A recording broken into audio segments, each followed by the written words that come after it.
นอมประกอบตำลาปะปะตอมนุมาเทพุเทโกซามาเทชิมมนปัญญาจนช่องเลยขนอมเกลมประกอบปรัตตาใจโนจากว่าสัมปตบดเทมัวขโมยอาเจนัวกุนพอยลนมนกลักอากราแต่พอปนันจันชูกราแต่พอปนันจำมาต้นเกลยลอยม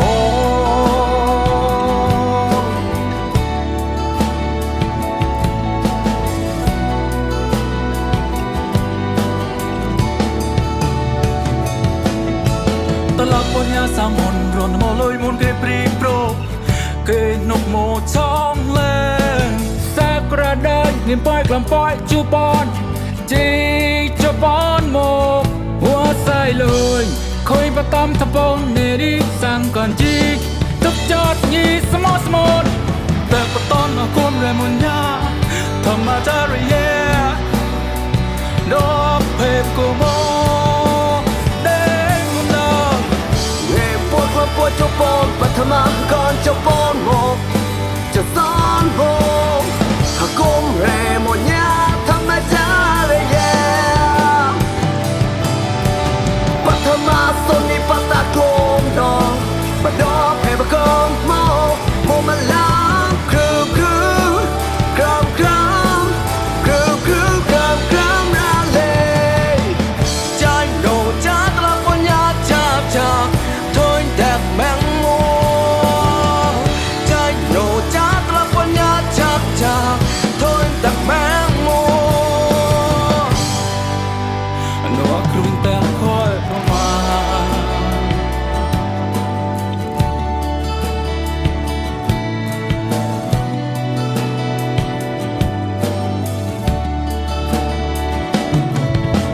ตลอดปัญญาสามมนรอนโมลอยมนเกปรีโปรเกนกโมช่องเล่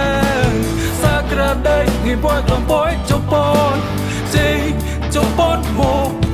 งัวใส่เลยคุยมาตอมตะปอนเดดิสั่งการจีตบจบยี่สมอสมอนแต่ปะตอนมาควมเรมุนยาธรรมจารีเยดอกเพบกูโมเด้งมโนคุยเราร้องอาจะลาบอดไกลเกลยจาลาปดนิโกปดมเดสินราอยากอาจนโจรปล่อยยอดมนศาสนามนเอกอนโนโมไรใช้ต่อชนะป่วยโมเงินปนปนจะปนปัตมาเกินจะปนโมจะสอนโมกุมเรมุนยาธรรมจารีเยปัตมาสนิบาตะกลนโลเป็นเดิมเพบก็โมโมมันล้อมกรือกรือกรำกรำกรือกรือกรำกรำร่างเลยใจโนจาตระปัญญาจากทนแตกแมงมุมใจโนจาตระปัญญาจากทนแตกแมงมุมเล่มปวดละปวดจุปนปัตมาก่อนจะปนโมจะสอนโมหากงเรมวนยาธรรมจารีเยปัทมาสนิปัตตะโกนโลรอเพบกโมมือมันล้างกรูกรูกรำกรำกรูกรูกรำกรำรันเลใจยกอาจารย์ละบุญญาจากถอยแตกแมงมุ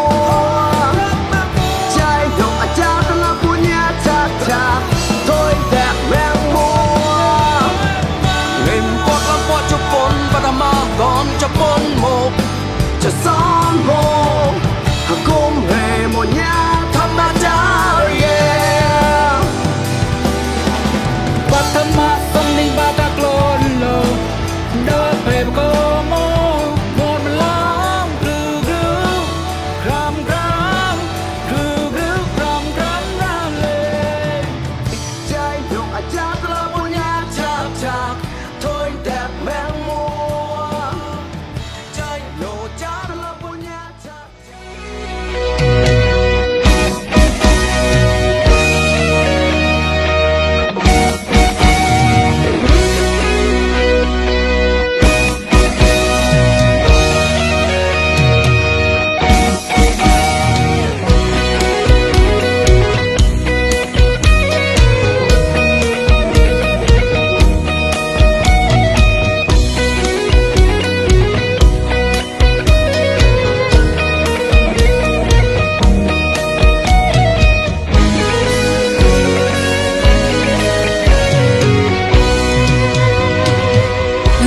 กลมให้จานเจ้าปองสนามพยายาม แผ พอน ร โต กมัว ปล่อยมาส่วนจงหน้ามาดอกศาสนาบ้างไงมาส่วนกลมหนูว่าก้มแรมปัญญาทำไมเจ้าระเยปล่อยมาส่วนจงหน้าสะพานโทก็บอกกับคนคณะก็ซ้อมก็จะรอดได้ซ้อมก็เจอบอลไปบรอกาซอก็ดีสบายประตอมแล้วก็คุยมือตัวดีบอกกับคนคณะอะไรไม่ให้ดอมแจ้ไม่ต้องระจะอยู่นอนแจ้ลากกลมลายสวัสดิ์คิดจะกลมไม่ ก ต้ ล อง ม ระ ให้จานเจ้าปองสนามพยายามพอรกมัวบาปล่อยปอนโม ถ้าโกงเริ่มอยากต้องมาเจ้าเรียปล่อยแล้วมาสอนจุกสนาม กลมบ่ต้องสะเพงทางพอดาวรุ่นกระประมวลใจเดลาย เกรงเป่าเจ้าเกรงเรียแก เกรงไปละโง่อมยีเล กูสกองโปรยยก สมจากลาบกโมปนุกบางเงียบซอยกลมรังสามสวอลอยเนมจะราย สบายไรชายนายใจตัวศาสนาร้องอาจะละเยิงยักเลยไม่เก่า อาหาไว้ตังสังเรมุนยา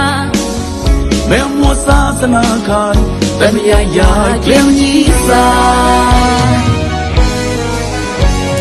สังก็กาจีจะละวิญิสากลมนาสะแพงทอง ใจโลกบุกได้ยังสายกุมเลย ป่วยตั้งแต่เลยไม่เฉียบใหญ่สังก็กาจีจะละวิญิสากลมนาสะแพงทอง ใจโลกบุกได้ยังสายกุมเลย ป่วยตั้งแต่เลยไม่เฉียบใหญ่ เสียหดวานใจเกรงก่อนแบม สะแพงทองทนายอาเรมอนยาสาสาน้องจีรังติดท่าตา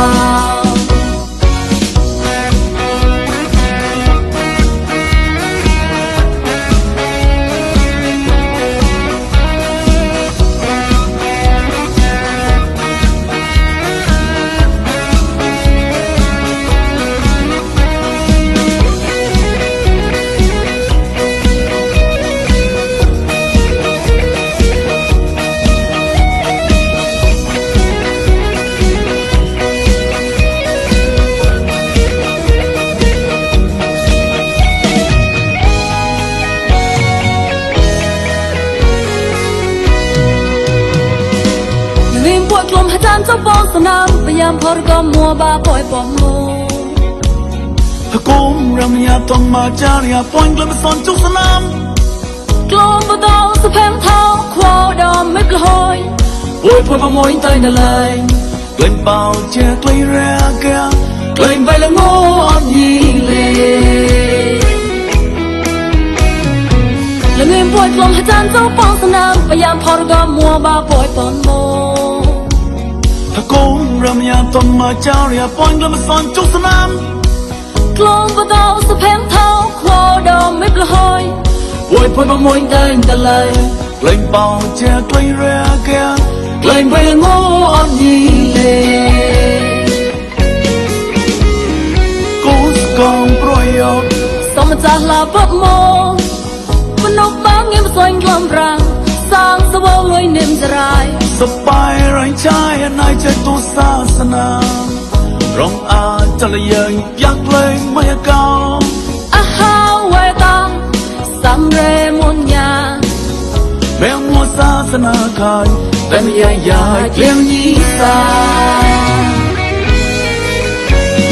สังก็กาจีจะละวิญิสากลมนาสะแพงทอง ใจโลกบุกได้ยังสายกุมเลย ป่วยตั้งแต่เลยไม่เฉียบใหญ่สังก็กาจีจะละวิญิสากลมนาสะแพงทอง ใจโลกบุกได้ยังสายกุมเลย ป่วยตั้งแต่เลยไม่เฉียบใหญ่ เสียหดวานใจเกรงก่อนแบม สะแพงทองทนายอาเรมอนยาสาสาน้องจีรังติดท่าตา สังก็กาจีจะละวิญิสากลมนาสะแพงทอง ใจโลกบุกได้ยังสายกุมเลย ป่วยตั้งแต่เลยไม่เฉียบใหญ่สังก็กาจีจะละวิญิสากลมนาสะแพงทอง ใจโลกบุกได้ยังสายกุมเลย ป่วยตั้งแต่เลยไม่เฉียบใหญ่ เสียหดวานใจเกรงก่อนแบม สะแพงทองทนายอาเรมอนยาสาสาน้องจีรังติดท่าตา ก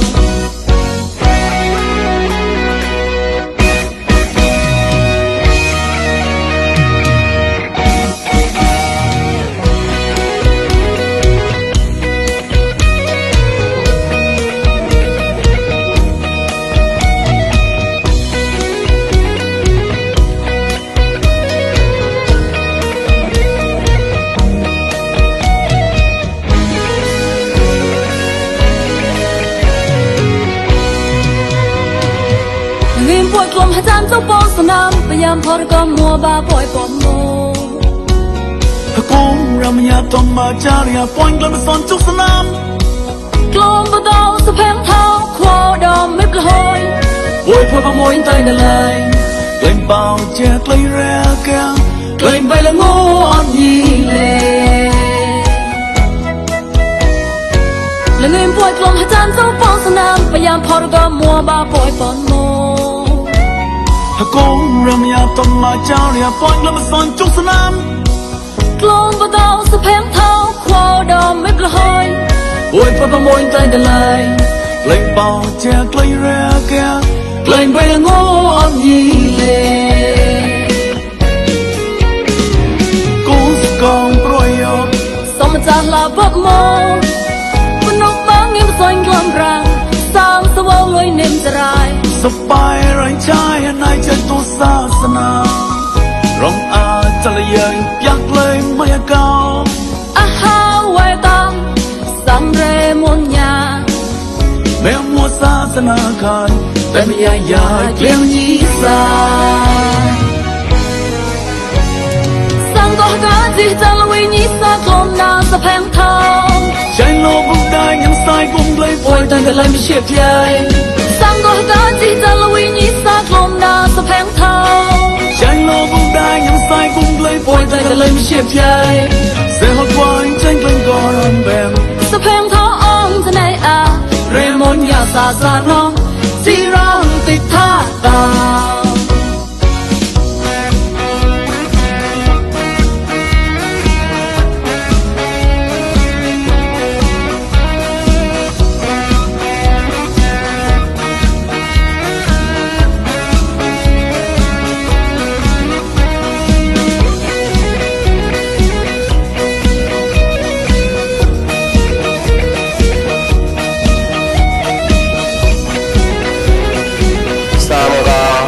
nhập họ ra chứ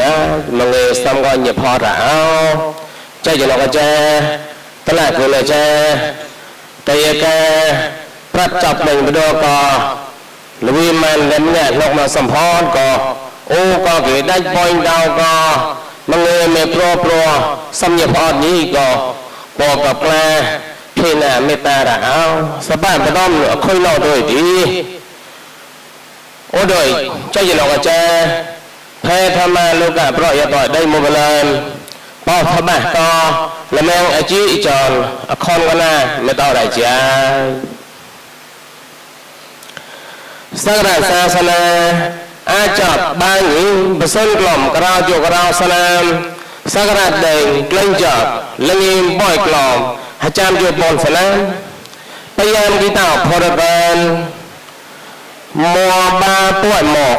ปนป่วยหัวเตียงเตียงกระกุ้มเรมญะธรรมจริยลืมเดชะเรมนกลุ้มประตอหล่อสะเพงสมันสมเลยกระกุ้มเรมญะนิกายะปรอยต้อยเมรนัยกอปนจุมโมเวสวัสดีก้อนและสแกกอแซงเอาจะแหนเลยก็ล่อเกิดกุนดำเนินกำลังก้อนซ้ำก็กลุ้มประตอหล่อสะเพงท่อกระกุ้มแรงมันเนี่ยธรรมจริยพอยมาเสนจุสนามสวัสดีจมสมเต็มเป้าเฉียสะพงทองก้อมกุ้มเก่ามันเลยจะรอดได้ลุยมันโลกแรงมันเนี่ยก้อมด้วยแล้วแมงอาจีจอนคอนนากำลังไม่ได้ใจแน่ก็แล้วแมงอาจีจอนมัวใจจะนกอาจารย์ตะละตัวละใจตัวละบอลแซวซ่อมก่อนได้ยังไงต่อยังกำลังสวัสดีป้าป่าคนกันนะแน่ก็กระทะละโง่ใจละโมต้อแสบปวดละเดินละต่อนะแน่ก็ละแมงจี้จอนมาตะการเผยตะการเปียวจอนเนี่ยสับเราต่อยังกำลังสวัสดีอัตเกินกันเกตดูพอซอยละมาซึ่งประการจะเรียงใจจะเราอาจารย์ตละไม่ต่อได้จ้าละแมงจี้จอนบอยใจจะลงอาจารย์เอากระถางกระกุ้มเรมญะธรรมจริยลืมเดชะเรมนศาสนาเทเยธรรมจริย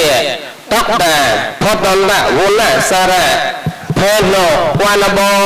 สวัสดีห้องมรกลันก็เอาไว้แต่ไม่ต้องนะ ละแมงอจีจอนปอนเจ้าจะนอกอาจารย์ถึงอุกถะกะกุมเรมเนี่ยธรรมจริยพอดตอนได้ปานะเรมเนี่ยศาสนาเทเจธรรมจริยAAB เพอพระยก็วีดีแม่ก็เพศาปเมสวัสดีห้อมมรกลานก็เอาแต่ไม่ต่อนะแม่ก็แมงจีจอนประเสริฐใจจะนอกอาจารย์แต่แทนเนี่ยข้อแต่แทนเนี่ยกะกุมเรมเนี่ยธรรมจริยพอดตอนได้เกษระอักแกมหาดุติยาจออักแกมหาปณิตาเพบุลงิงเดินตะเกงสวัสดีห้อมทรงอะไรจับกับเรียงสมานสมบูรณ์เลยแน่ก็เพศามอนแน่ก็เพศาประเมไม่ต่อนะขั้นละสี่เสียนนับเช่าเยอะพี่เนอสุยาพ่อยวันจีโจมุมพี่เนอุเอาจิตใจมาตากลายสายเนี่ยสับท่าเจียวพี่เนอสุยาพ่อยวันจีโจอุเอาจิตใจมาလူပွဲဝတ္ထုတို့ကိုစက္ကထူတန်းခြင်းလူကဟကုံပုတ်ဒိမွန်တမွိုင်မောတလနိုင်ခေစဝတ်ကေပကိဝတ္ထုတန်းကောက်ကြိုက်ကြတော့အကြရလအမေတော်ရလမေအကြီးကျော်ဟကြံစဝတ်ကေပေါ်ထဘအထုပတော်ကြိုက်ကြတော့အကြံမေကလောကေချိကရအကေမဟာပေါဏိတพอตอนได้นนเดสาระอาเวเดจารอยกมุนเดอักแกมหาปณิตากุมกะพอตอนได้เวสาระอักแกมหาดุติยจออักแกมหาปณิตาไม่ต่อนะเนกลเมวจีจอหจิตอนุกกกุมเรมเนี่ยธรรมจริยอลุนเดสะเรมอนสวัสดีเปาเจียกุณะวิสิทธะปตอนกุญจรายเจ้าจินอกอาจารย์เมกลอเกิดชิกระอักแกมหาปณิตาพอตันดานนเดสาระอักแกมหาปณิตาอาวเดจารยกมินเดงกอมกุมกะพอตันดาเกสระอักแกมหาดุติยจออักแกมหาปณิตากอมก็ปริดสวัสดีปตอนกุญจรายไม่ต่อนะละเมงจีจองจองสวัสดีเปาเจียปตอนกุญจรายใจจินอกอาจารย์เพยพระยก็วีดีก็เราต่างพระก็แพงท่อสวัสดีอัปปะจมูกสำแดงตั้งหน้าเลยปตอนกุญจรายไม่ต่อนะแม่ก็ละเมงจีจองจมูกอ๋อสวัสดีปตอนกุญจรายอาจารย์พระปอดชูชัยหล่อตรายปอดกอดพระปอดมอนยองเกตอชื่อก็ต่อเลยกันนอกไม่ต่อแล้วแล้วเมื่อที่จอนจุมาสวัสดีพยินดิชิแกรก็แหลกสแกก็สั่งเอาเจเนคุณดำเมลไม่ต่อแล้วแล้วเมื่อที่จอนจุบ่อยใจจินอกอาจารย์พอตอนได้นนเดสาระอักแกมหาปณิตาอาเวเดจารยกมินเดงสวัสดีจรได้หไปหมอไปโปรจิมบอลเก้าซอต่อไม่ต่อนะแม่กันแม่ที่จอนจบอลสวัสดีอุปเลนิเกมเคลื่อนไหวกันแลนแม่ก็กระทาพิเดสาสนองจีเราติดตาบนรถพ่อเวไม่ต่อนะแม่ก็แม่ที่จอนจะซ้อนก็สวัสดีครับรถไม่ต่อนะบัดตอนนัวคอยน้ำมูนตัวแม่ก็แม่ที่จอนมัวใจจินอาจารย์ตลาดคือเลยเจ้าตลาดบอลฟังต่อเยี่ยกำลังกอมซ้ำก่อแต่ยังการต่อเยี่ยกำลังสวัสดีบักคอนกันเลยแม่ก็กระทานและโง่ใจเงินมอต้อสะบ่อยและต้นก็ยิงซาโอ้พระตอมกระทานเงินมอต้อสะอดนี้ก็ไม่แต่ชอบมันเลยเพราะไม่แต่สักก็จะเกิดอะไรใจเ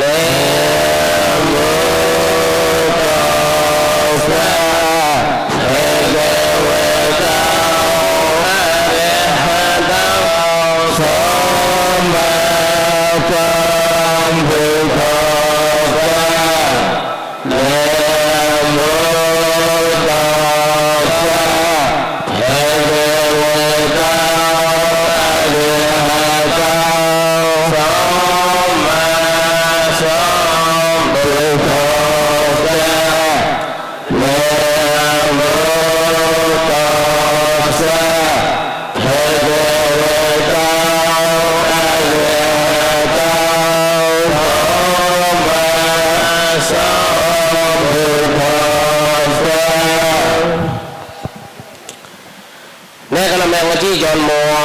ปอกคนกันแน่แน่ก็กระแทนในมอเตอร์ไซค์พวกเล็กโดนไอ้จอบพันด้วยตุ้ยแน่กระแมงจี้จอนแบตะการเพตะการเปียนจอนยาสับปะรดต่อยกำลังสวัสดิ์อัดตะเกินการเกตดงทอโซล่ามุสลิมประกาเจริญใจเจริญกระเจทับตันได้อักขะนอกฮักก้มเรือมันเนี่ยทำไมจริยะเขาโอ้พระดตอนยูโตสาวยิงซาซาสร้างกันอย่างพอดี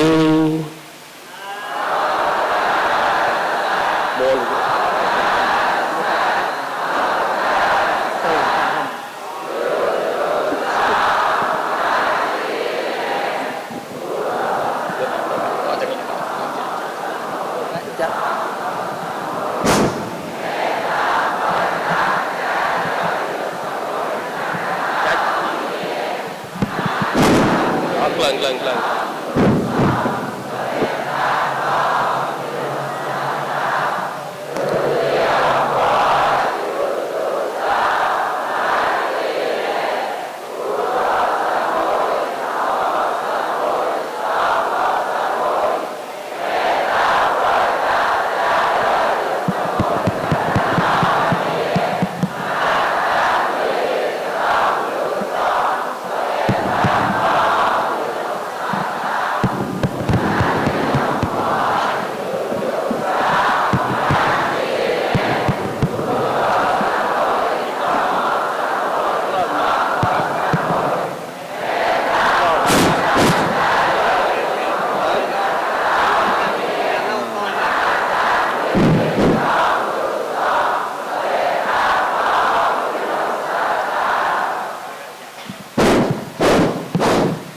สาธุสาธุสาธุมีเรื่องจับดันโดดจดละมูเพราะบ้องเล่นตัวไม่เราโลใจจะโลโถเราสร้างได้มาจับเก่าก็จะได้เก่าทำภาพอยู่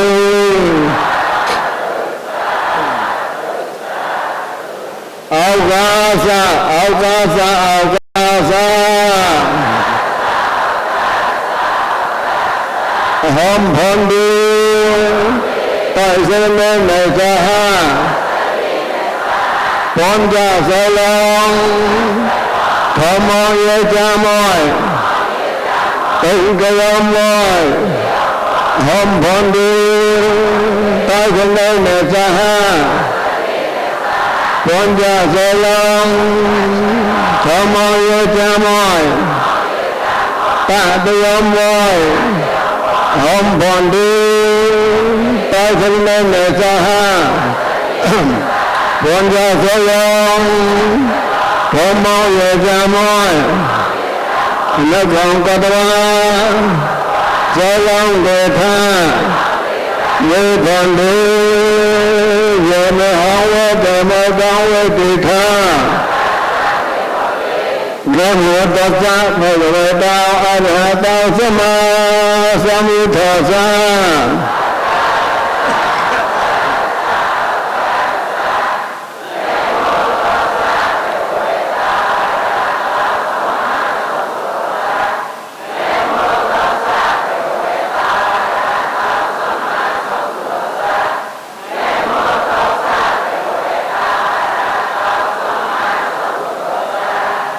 พุทธังสนังกัจฉามอยธัมมังสนังกัจฉามอยสังฆังสรณังกัจฉามอย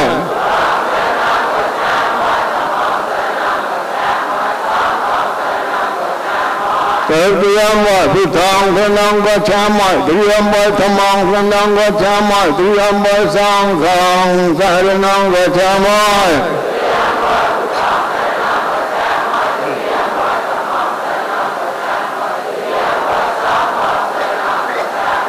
ตาเดียมบ่พุทธังเตนังกัจฉามอยตาเดียมบ่ธัมมังเตนังกัจฉามอยตาเดียมบ่สังฆังสรณังกัจฉามอย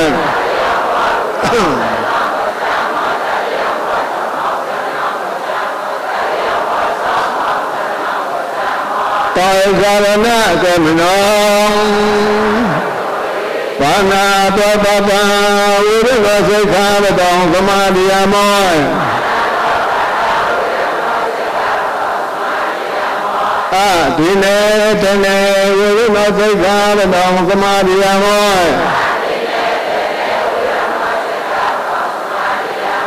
ကာမေသမချာကြရာဝိရိမစိတ်ကားတော်သမာဓိယမော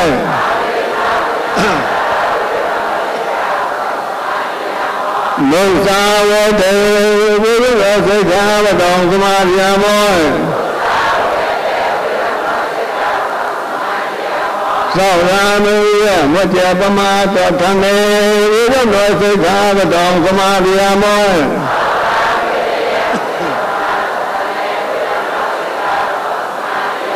လောမေပညောအာသဝခယော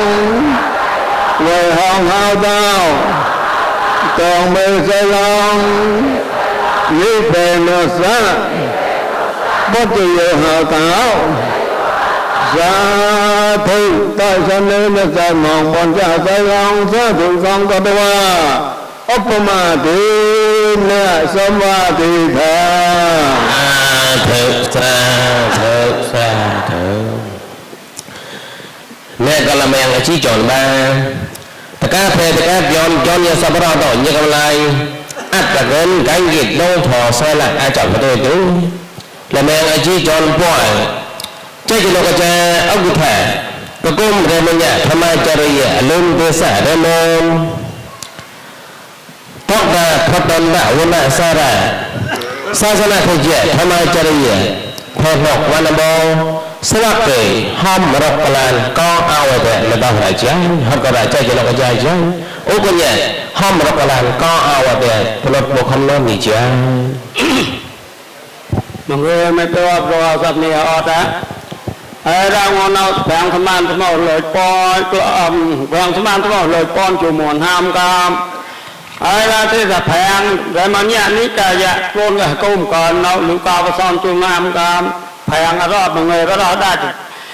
ra thế ta qua ta người màn po son thọp nào cam của thế ra thì nhát cái thế tao mà tao chọc mày lòn ra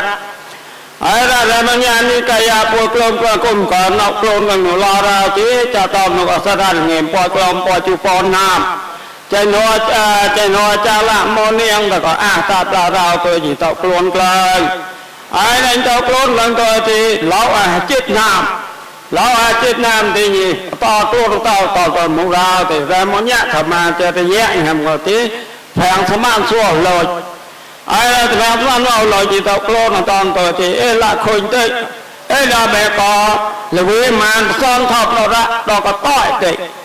ra thì khôi tệ quát cát tôi thì tao ta ăn nạt tha ra thì phải cái thay ta tôi mỏi cháu có con ha tôi thì sang tao xua lồi nếu mà klom là khôi tệ ra câu klon rồi như tao klon rồi nếu mà klom nó khôi tệ thì như tao klon tao tay cái ta thì hầm mơ ôi ta nó ra thì chạm khôi ôi ta nó thì học nó có như tao klon rồi như mang mua cái cao phê sa na bôi mồn rồi chứ ôi ta nó lên nhau đây như tao mang mua cái phê sa na bôi mồn bôi bạc lại bôi quát lại đàn như tao bôi quát lại na trà như tao tôi chứ ngon nào đến học mồ thì tao ta quát bạc là mang tao ra tao tôi klon rồi như học mồ tao ta nó bữa đôi tao prong bana chơi tí nhị tại tao giờ nó thì nhớ ra cái học lột đáp bao con một cha tí ra thì còn hả chan là vì nhị nhị mẹ mua sa thana bồi mòn nhị còn ra thì ức lên đi còn sao vu rong một cái sa thượng nghe cái làm mèo chi chọn voiใจจโลกจาอักุถะกะกุมเรมญะธรรมจริยะอลุมเตสะเรมนดอกดาพระตันดะวนะสาระศาสนาขจิธรรมจริยะพนกวันบอห้อมรกนกลันอาวะเตอาจับประตูเลมอจีจอนปอนใจจโลกจาตุอักุถะกะกุมเรมญะธรรมจริยะพระตันดะปานะเรมญะศาสนาขจิธรรมจริยะLAB พอพระยาได้ เวทีแม่ก็เพศประเมสวัสดิ์ห้อมมรกลันก็เอาแต่ไม่ต้องได้ใจฮันก็ได้ใจจิโลกใจใจอุกเนี่ยห้อมมรกลันก็เอาแต่ไม่ต้องได้ใจ เยกาลปอนสังดังขมันใจเยกว่าก้าวมอนิยูนันใจกละกุญแจก็นูกาโก้มก็ตาลยานห้อมเอาไว้แต่เนี่ยก็เป็นสร้างทำไมก็กล้องกิจจับเต้าละกุญแจตัวที่ละคงเวงใจ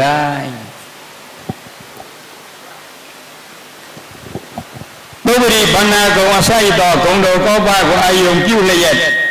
ต่างอารามีปองดูอาอินสลีปนามาเพียงตรีดอกเตกิสาคารวะปิ้วไปเลยพะโยติเลสาอัตโตนายกเสียรอจีเมียจ้องไทยเสียรอจีเมียสาชาเสียรอจีเมีย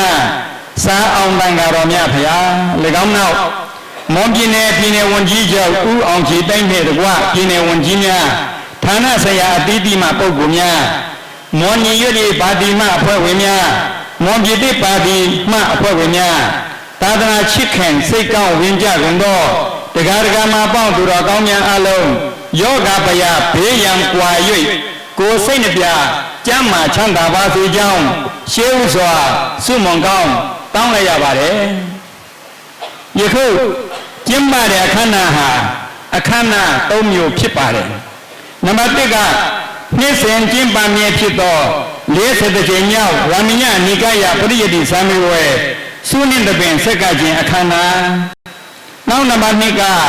ဝါမညတိုင်းလုံးဆိုင်ရာဝါမညဓမ္မစရိယအတင်းကြီးနှစ်50ပြည့်ရွှေရတုတပင်မင်္ဂလာအခမ်းအနားနှင့်နံပါတ်3ကနတ်ထဗိမာန်တော်ကြီးရေဆက်တွင်းချအလှူတော်မင်္ဂလာတို့ဖြစ်ပါတယ်ဒီ40ကြိမ်မြောက်ဝါမညနိကာယပရိယတိသံဃဝေဝင်ရောက်ဖြေဆိုတော်မူကြကုန်သောတန်ဃာတော်ရေအတွက်က2500ကျော်ရှိပါတယ်ဒီနေ့တန်ဃာအများဆုံးပါပဲတနေ့နဲ့တစ်နေ့ဇာတိတန်ဃာတော်များလာတဲ့အတွက်တာသနိကအဆောက်အဦတွေလိုအပ်လာပါတယ်ဒါကြောင့်မလို့ဘုန်းကြီးတို့နာထဗိမာန်တော်ကြီးဒီဆောက်ရခြင်းဖြစ်ပါတယ်ဒီဆောက်ရမှာလည်းအချိန်9နှစ်ကြာသွားပါတယ်အဲ့ဒီလိုကြာသွားရခြင်းကရန်ပုံငွေမလုံလောက်တာကြောင့်မဟုတ်ပါဘူးဗိမာန်တော်ကြီးစောက်လုပ်တဲ့နေ့ချိန်မှာပြဿနာမျိုးစုံကြုံတွေ့ခဲ့ရပါတယ်။ဒါကြောင့်9နှစ်လောက်ကြာညောင်းသွားပါတယ်။အဲဒီပေါ်ပေါက်တဲ့ပြဿနာတိုင်းကိုပြည်နယ်ဝန်ကြီးချုပ်နှင့်ပြည်နယ်ဝန်ကြီးအဖွဲ့ဝင်များဌာနဆိုင်ရာပုဂ္ဂိုလ်များကတရားလိနာနှင့်လျော်ညီစွာစေတနာတန်တန်နှင့်စိတ်ရှည်လက်ရှည်ကူညီဖြည့်ရှင်းပေးလို့ယခုလိုဗိမာန်တော်ကြီးအပြည့်တိုင်တည်ဆောက်နိုင်ခဲ့ပါတယ်။ဒါကြောင့်မလို့ပြည်နယ်ဝန်ကြီးချုပ်နှင့်ပြည်နယ်ဝန်ကြီးအဖွဲ့ဝင်များနှင့်ဌာနဆိုင်ရာပုဂ္ဂိုလ်များတို့ကိုရာမညဓမ္မစရိယအဖွဲ့ဝင်တန်ဃာတော်များ၏ကိုစားဘုန်းကြီးကအလေးအနက်ကျေးဇူးတင်ကြောင်းပြောကြလိုပါတယ်။ပြည်တော်စုမြန်မာနိုင်ငံတော်ဟာတိုင်းရင်းသားပေါင်းစုံအတူတကွမိတင်းနေထိုင်ကြသောပြည်တော်စုနိုင်ငံတော်ကြီးဖြစ်ပြီးအားလျော်စွာတိုင်းရင်းသားတစ်မျိုး၏လိုအပ်ချက်ကိုအခြားသောတိုင်းရင်းသားတစ်မျိုးကကြောတိုင်းရင်းသားမခွဲခြားပဲအေးတူဘူအမြတ်ဥမကွယ်တိုင်းမပြတ်ကောင်းသူဆိုဖက်ဝိုင်းဝန်း၍ကိုကြီးဖြစ်စေပြင်မယ်ဆိုရင်နေချင်းစပွဲအေးချမ်းသာရသောနိုင်ငံတော်ကြီးဖြစ်လာမှာသိကြပါလေသာသနာတော်မှလည်းဒီအတိုင်းပါပဲသာသနာတော်အထုရှည်ကြတည်တတ်ပြန်ပွားအောင်အဲ့ဒီသာသနာကိုကိုးဝေတဲ့ပုဂ္ဂိုလ်တိုင်းရဲ့တာဝန်ဖြစ်ပါလေအဲ့ဒီတာဝန်ကိုခြေပြအောင်ထမ်းဆောင်ရမှာဖြစ်ပါတယ်ဒါကြောင့်မို့ဗုဒ္ဓဘာသာသာသနာ့အတွင်းရှင်းကြတည်တတ်ပြပေါ်ရန်အလုံးဟာတန်ဃာတော်များသမဂတရားတော်မှအမောင်းသူတော်ကောင်းလူသားလည်းပဲမိမိတို့တတ်နိုင်တဲ့ဘက်ကကြိုးပမ်းပြီးတန်ဝန်ခြေပြအောင်ဆောင်ရွက်ပေးပါစေလို့စန္ဒပြုရင်းနဲ့ဘုန်းကြီးဩဝါဒကထာအေတွင်ပဲဤကုံချုပ်အပ်ပါပေတည်း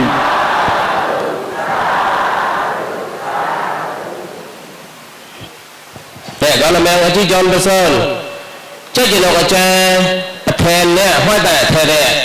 ကကုံရမညธรรมจริยဖောတန်တဲ့ကေစရအကမဟာဒုတိယအကျော်အကမဟာပေါလိတဖေဘောလငင်းဒိုင်းတကိုင်စဝတ်ခေဟမ်ဆိုဝလာจับปะปะยังสมันสมหน่อยแน่ก็เพศมนแน่ก็เพศบะเมไม่ต้องได้จ้าฮักก็ได้ใจจะลงใจใจโอ้กุญแจห้ามส่งอะไรก็มวยยี่ก็ไม่ได้พูดไม่มนอะไรจ้า မ โมสังฆนิพาระเอติโลนำนอกฮะโกมละมญาธรรมเจริยอาดาปลากราคลื่นมาต่อฮะโกมละมญานิกยาปรายตะมรณกาป้องจุโมเวโนปกติละมีสร้างสวะเหลาตอนรอหลังรออ่องหลังรออ่องหลังรอที่มันก็หอมก็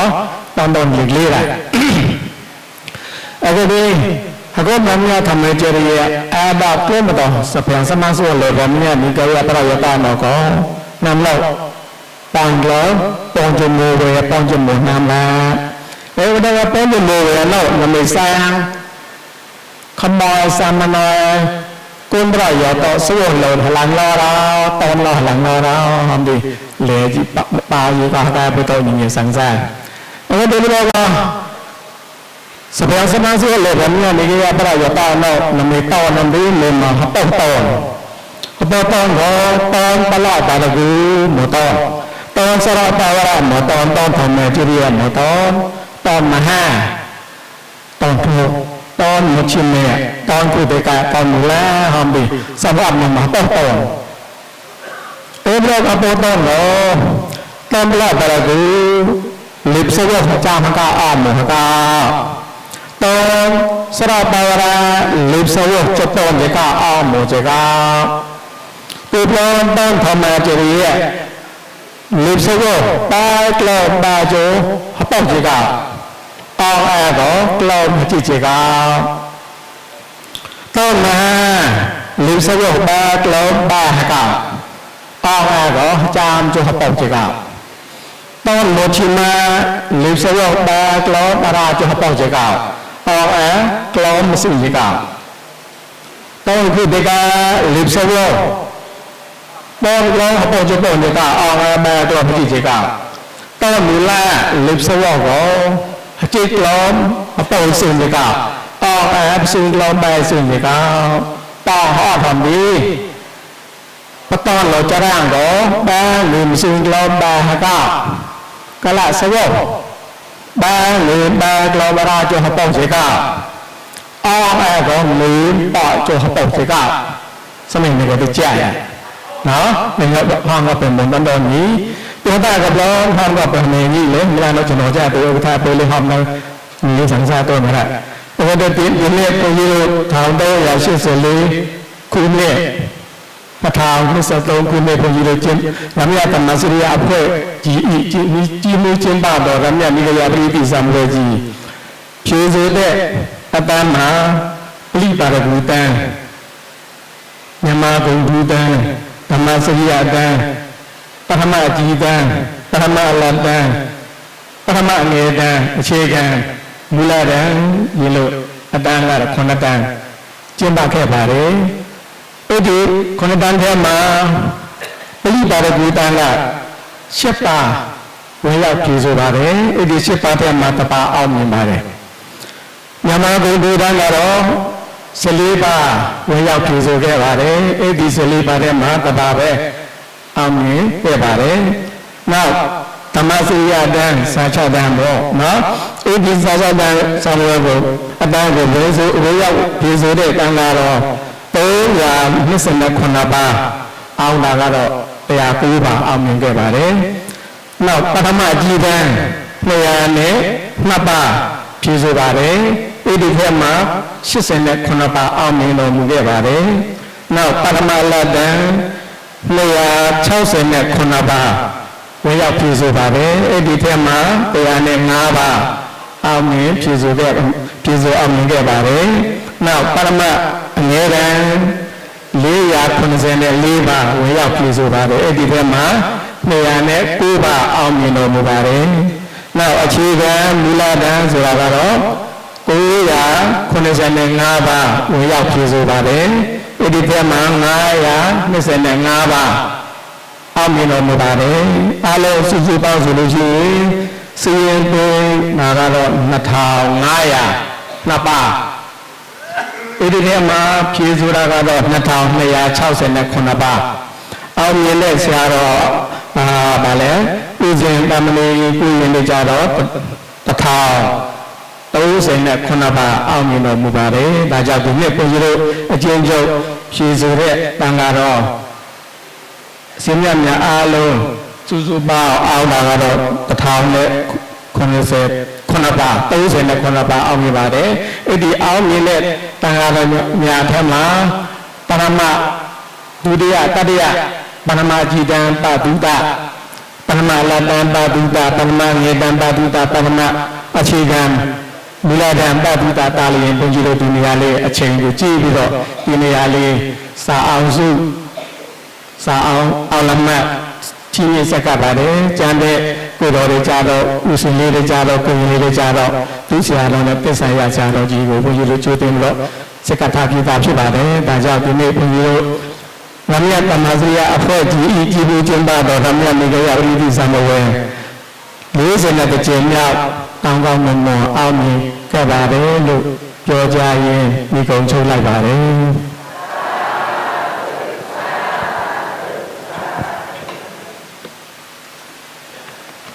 အခမ်းအနားအစီအစဉ်6ရက်ပြည်내အစိုးရအဖွဲ့ဝန်ကြီးချုပ်ဦးအောင်ကြည်သိမ်းမှသာသနာရေးဆိုင်ရာစိုက်ထားကြပါရန်လေးစားစွာပန်ကြားအပ်ပါသည်ဘလို့ရကြိုင်မငယ်ရကြိုင်မငယ်စမဟတ်ဒီဒီလေးမြတ်စွာလျှောက်ထားအပ်ပါသည်ဆရာတော်တန်ဃာတော်အရှင်သူမြတ်တို့ခင်ဗျာယနေ့မွန်ဒေသလုံးဆိုင်ရာယာမညဓမ္မစရိယအဖွဲ့ကြီးနှစ်50ပြည့်ရွှေရတုအထိတ်အမှတ်ပွဲစာအောင်တန်ဃာတော်များအားအောင်လက်မှဆက်ကပွဲနှင့်လေးထပ်ယာမညသာသနာဗိမာန်တော်ကြီးရေစက်ချမင်္ဂလာအခမ်းအနားသို့ကြွရောက်တော်မူလာကြသောနာယကဆရာတော်ကြီးများသံဝဲကြီးကြိုင်ဆရာတော်ကြီးများကျောင်း၌တည်တည်မှကျောင်းထိုင်ဆရာတော်ကြီးများနှင့်စာအောင်တန်ဃာတော်အရှင်သူမြတ်များကိုစုံညီစွာဖူးမြော်ကြည်ညိုခွင့်ရသည့်အတွက်အထူးပင်ဝန်းမြောက်ကြည်နူး၍ကုသိုလ်တရားများတိုးပွားရပါကြောင်းလျှောက်ထားအပ်ပါသည်ဗျာမွေရဟန်းတော်ရှင်အရဟံ၏ကျေးဇူးကြောင့်အနွယ်ထာမင်းကြီးသည်ဗုဒ္ဓဘာသာကိုစတင်ယုံကြည်ကိုးကွယ်လာခဲ့ပြီးပထုံဒီမှမွန်ပိဋကအစုံ30နှစ်မွေရဟန်းတော်များကိုပကံဒီသို့ပြင့်ဆောင်လာရမှစ၍ထေရဝါဒဗုဒ္ဓသာသနာသည်မြန်မာပြည်အနှံ့စတင်ထွန်းကားပြန့်ပေါ်လာခဲ့သည်ဟုမှတ်သားရပါဘူးဗျာအရှင်အရဟံမထေရမြတ်တို့၏လက်ထက်မှစ၍ယနေ့ကာလတိုင်အောင်ယဟန်တန်ဃာတော်များဘက်ကကန္တတူရတာဝန်နဲ့ဝိပဿနာတူရတာဝန်တို့ကိုကျေပြွန်စွာထမ်းဆောင်ခဲ့တယ်လို့နိုင်ငံသူနိုင်ငံသားဒါယကာဒါယိကာမများကဘက်ကလည်းပစ္စည်း၄ပါးထောက်ပံ့ပြီးဆရာတော်ညီညွတ်စွာဖြင့်သာသနာပြုလာခဲ့ကြ၍ဗုဒ္ဓသာသနာတော်မြတ်ကြီးသည်ယနေ့ထိတိုင်စီပင်လျက်ရှိနေခြင်းဖြစ်ပါသည်ဗျာမြတ်စွာဘုရားရှင်ဟောကြားမိန့်မှာတော်မူခဲ့သောဝိနည်းပိဋကသုတ်တံပိဋကအဘိဓမ္မာပိဋကဟူသည့်ပိဋကတော်၃ဖြာကိုလိုက်နာကျင့်ကြံအားထုတ်ခြင်းတပည့်ယဟန်ဗာမဏေတို့ကိုလည်းအစဉ်စဉ်လက်စိတ်ကမ်းပုတ်ချမိပေသင်ကြားတတ်သိစေခြင်းတို့သည်မြတ်စွာဘုရားရှင်ချီးမွမ်းတော်မူခဲ့သောတန်ခါဂုဏ်ကြီးများပင်ဖြစ်ပါ၏ဗျာမွေပြည်နယ်သည်မြန်မာပြည်၏ထေရဝါဒဗုဒ္ဓသာသနာစတင်ပွင့်ထွန်းပေါ်ပေါက်ခဲ့ရာဘူမိလက်ပံဖြစ်သည့်အားလျော်စွာရှိရှိသောဘုရားမိဘများလက်ထက်ကပင်အုပ်ချုပ်သူမင်းအစိုးရအဆက်ဆက်နှင့်ပြည်သူများကဆရာတော်ညီညွတ်စွာဖြင့်ဗုဒ္ဓမြတ်စွာသာသနာတော်မြတ်ကြီးကိုထိမ့်သိမ်းဆောက်ရှောက်လာခဲ့သည့်သမိုင်းကောင်းအစဉ်အလာရှိခဲ့ပါသည်ဗျာဆရာတော်တန်ဃာတော်အရှင်သူမြတ်တို့ဗျာမြင်းပြည်နယ်အတွင်းသာသနာတော်ထွန်းကားပြန့်ပွားစေဖို့ဖွဲ့စည်းခဲ့သည့်မွန်ဒေသလုံးဆိုင်ရာယာမညဓမ္မစရိယအဖွဲ့ကြီးဖွဲ့စည်းခဲ့ဒီမှာယခုကနှစ်50ပြည့်ရွှေရတုတိုင်ခဲ့ပါဗျာယနေ့သာသနာ2500ကျောင်းတိုက်ကြီးတွင်ရွှေရတုအထိမ်းအမှတ်၄ထပ်ယာမညသာသနာဗိမာန်တော်ကြီးကိုဆရာတော်တန်ဃာတော်များစာပေသင်ကြားရေးတည်င်းလုံးတဲကူရေးအ အစီအဝေးပွဲကြီးများကျင်းပပြုလုပ်နိုင်ရေးအတွက်ငွေကျပ်သိန်းပေါင်းများစွာအကုန်ကျခံလာခုနှစ်ရက်သားသမီးအလူရှင်များခမ်းနားထေဝါစွာဆောက်လုပ်လူဒန်းခဲ့ကြသည်ကိုလည်းတွေ့မြင်ရသဖြင့်များစွာကြည်နူးဝန်းမြောက်ရပါသည်ဗျာဆက်လက်ယူလဲနှစ်စဉ်မပြည့်ကျင်းပပြုလုပ်သောယာမညနိကာယပရိယတ္တိစာမေးပွဲစာပေသံဃာတော်2483ပါးနဲ့မှစာအောင်သာသနာအာဇာနည်များအားချီးမြှင့်ပူဇော်ပွဲကိုယနေ့ကျင်းပပြုလုပ်မည်ဖြစ်သည့်အတွက်ပရိယတ္တိသာသနာတော်မြတ်ကြီးစီပင်ထွန်းကားရေးအတွက်အထူးပင်ကြည်ညိုအားရမိပါသည်ဖေယံမိဂုံရုပ်လျှောက်ထားလူဒီမှာပရိယတ္တိသာသနာတော်မြတ်ကြီးအတွက်လုံးဝကျိုးကုန်အားထုတ်တော်မူကြသောမုံမထေမြတ်ကြီးများစာအောင်သာသနာအာဇာနည်များခုနှစ်ရက်သားသမီးအလူရှင်များဒါယကာပေါင်းစုံကုသိုလ်စိတ်အဖုံဖုံတို့ကြောင့်သာသနာတော်မြတ်ကြီးသည်နှစ်9000မကအတုရှိကြာတည်တံ့ပြဘွားပါစေဟုဆုတောင်းပထနာပြု၍ဘုရားတပည့်တော်ဤလျှောက်ထားလွာကိုမိကုံချုပ်အပ်ပါသည်ဆရာတော်တန်ဃာတော်အရှင်သူမြတ်တို့ဗျာပါလို့ခဏအစီအစဉ်ခဏအရာမင်းလည်းအစိုးရဖွဲ့ဝန်ကြီးချုပ်ဦးအောင်ကြည်ပိန်းလှလူပေါ်ဝတ္ထုအစိုးစုတို့ကိုကွာလာကြီးရောလောကဒုက္ခဆရာတော်ကြီးအောင်စက္ကမိဘယောလေးစားစွာပန်ကြားအပ်ပါလေ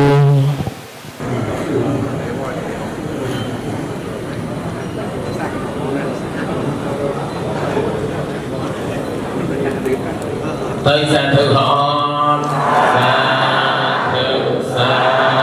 Thư Sa Thư Là cái nào có chân này cái công phổ tên của nó môi này khi lúc đầu tiên có chơi trận học cha cái này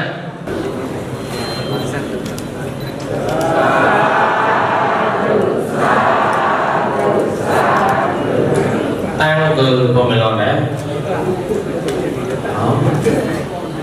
là cái nào có công bộ như sao mộ như sao mộ ở cực hạn công bộ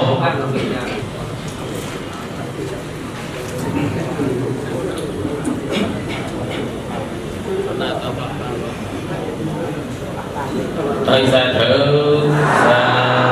Thư Sa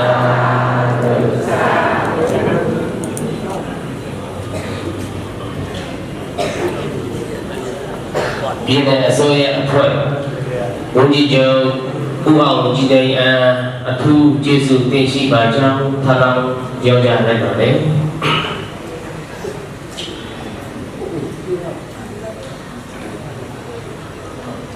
Sera ke perbuatan itu betul. Cai kita baca mereka jadi cipta agar mahal politik, hot tanda nunda syarat, awal cari keminan agar mahal politik kau telah kunoja utama, awsuban, orangnya bahwa mulai kau padai perpemai raja. Yo cakap macam tenang, cakap macam kon dalam puasa, tenang kerja tu bilang sambung kon berisat, muka kon hendak jadi melanggar, agak kon berisat kon banyak lagi, muka tangkap kon pelang biasa, telah kon perpegang maka ciri kita, cakap macam petanda, mendasara, menghati. Megala cakra akan wanita Nova Peto dan Cakmua Sahbong Dayata Pemikiran Nuasan Tho Kaisa Kenhamu Kata Tahtam Lidata O Kelang Panghen Thang Sataan Cakra Mudah Kuangga Kun Mabatan Kena Cariya Kon Thatiya Proba Wisarada Sankhetana Virutina Lajhi Pisla Sikha Kamalu Pada sekradang ngimpi kelam kesenam kita tidak tegang baca mohaiso kita pemenai nucirian lima mawin micho coba kuanla Arab ứng một cô anh đang ở đây tôi ở đây mà nói cho chúng ta vô sau đây lên chọn những việc làm quay sang hàng kita pergi sambo nó pergi kalau kau pergi negara nuciri yang ni ada tu aja kita semua yang berdoa berdoa jadi aja upacai jadi aja telah pertanda sela yang sama hati Romnya ni gaya terpelak, Romnya ni gaya terpelak, kuan tengah, pedok pendasan, Romnya ni gaya penhok kuan lara, ni kita lihat mulhamwa kau, dia sarah, jadi macam mereka sarah sebab kamu sekadar ngimpiak lam, percuma, jika jauh, ngimpiak lam penjualan, kau langor. ลายเส้นกับปัญญาประโยชน์จึงอาจารย์กำลังตัวเคยอ้างจะในเกศต้อมธรรมจริยาในการชิกราศาสนาทิจยธรรมจริยาใจจนาจารย์มันได้สลายสบายต้องมีสบายโดยเงียบปากลอมปอมใจจึงงานกีตาร์ก่อนจะป้อนหมกเมื่อประตัวแต่ยังเกศกำลังอายแต่จึงใจจนาจารย์ละพอตอนได้ปณิกามหาเทเพจุกะได้สมบูรณ์สังฆเจ้าหน้าจ้าตละพอตันตาจุตตาละอภิธิจามหารัฐกุรุวิญญาณิกยาเพลตัวได้สมบูรณ์ตัวตอกลงใต้ประโยชน์ประดอเพโตได้จะขโมยจีก็จับเคยหนึ่งร้องเจ้าหน้าจ้ามันได้สระวสภาพต้องมีสระเดินเงินปล่อยกลามอสานจุปวนนามตัวไม่ได้ตัวยีตาเลยอย่างอาจารย์วิญญาณเทพวันใดกันตู้มีเรื่องกระเลงพอฮักกุนสังเกตในอากาศวันใดกันสัจจ์วันสร้างตัววิญญาณเทพกันเป็นใดกันในตัวมีเรื่องกุนปกสังเกตในอากาศกันเป็นใดกันในตัวมีตาเลียนพักชาวมีเรื่องกระเลงพอมัวไปดูฮักกุนสังเกตในอากาศกันเป็นใดกันในตัวตาเลียนตู้อุปถาประเดี๋ยวคนสังเกตหาในกากมีหนึ่งกันในเรื่องเอาไว้แต่จริยากมีหนึ่งกันในเรื่องสิ่งยักเลี้ยงเลี้ยงกับเปลี่ยนศาสนาในสายประเดี๋ยวคนมาเลยสอบกันมั้งสายนี้ก็เปลี่ยนเจ้าหน้าที่มันได้สระวสบายประการนี้สุดท้ายเงินปล่อยกลามอะไรจะพูดนานเชื่อกระจอกเงินปล่อยกลามจำจะปนหันโนประเดี๋ยวคนเรื่องนี้ธรรมจริยาอารมณ์ดีสาเรื่องหมดเลยในตัวตัวหัวตาเทเรมัวตัวเอากระถาบาเราก็ให้กรมกรรมตีเรียนกำลังเปลี่ยนปัญญาเรื่องนี้วัฏฏะไปแต่ตักษาเลยในตัวตัวเอาถายักเลี้ยงกล้องหล่อเปลี่ยนศาสนาเหมือนนั้นเจ้าหน้าที่มันได้สระวสระวต้องเงินเพื่อกลามราชบาลนั้นชี้กระจอกเงินเพื่อกลามพระจันทร์จุปนนามชูขนามหล่อประกอบในปตามปทานเนี่ยในกะสังคีปะเยนกะในกะสังคีปะอลังกาในกะทิปาทบรมจีในกะปัวเพศามอนเพศาเมสัมมาเพศาในสายงใจโนจานันทสระวสระบดามูสระดอยเงินเปล่าปุจุนันจีกะจอบเงินเปล่าจันจุปนันมูฮบมลิสระตุมิงเดนอัปราบจอมหังกอดชิกรากอนท่าเวจิกะปณิตามหากรรมท่าเวจิกะปณิตาอาการมหากรรมท่าเวจิกะปณิตาอาการมหาปณิตาอาการมหาสุทธิเนจุริกาทิจิตอนปราการนันโนมุขกุมวิญญาณธรรมจริยาอารมณ์ตีสาเรมอนดีทัศกะปาเจียปตอนกุญจราในการดิชิกราอาการมหาปณิตากุณาเวสิทะปาเจียวิราปัตตนาดาไซกระอัลกาฮกุมปาริสัตวิโตนิกำลังโนอาสาตุนวันกีปราหตาเทริบุตรใจหนอจาพอตอนได้มันเดือดสาระเพตุเป็นใจหนออุตยทอกาสอก็เกิดจินตมอตอนก็เกิดเมมรออัตมาตัวแต่งเกิดสาธุกาคือกรามอันนี้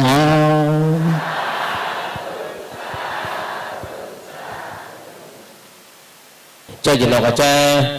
พอตอนแต่จอนี่มาแพ้ไต่กวนไหลบรังสวัสดิ์ปฐมอุทุปตอยใจจะนอกใจ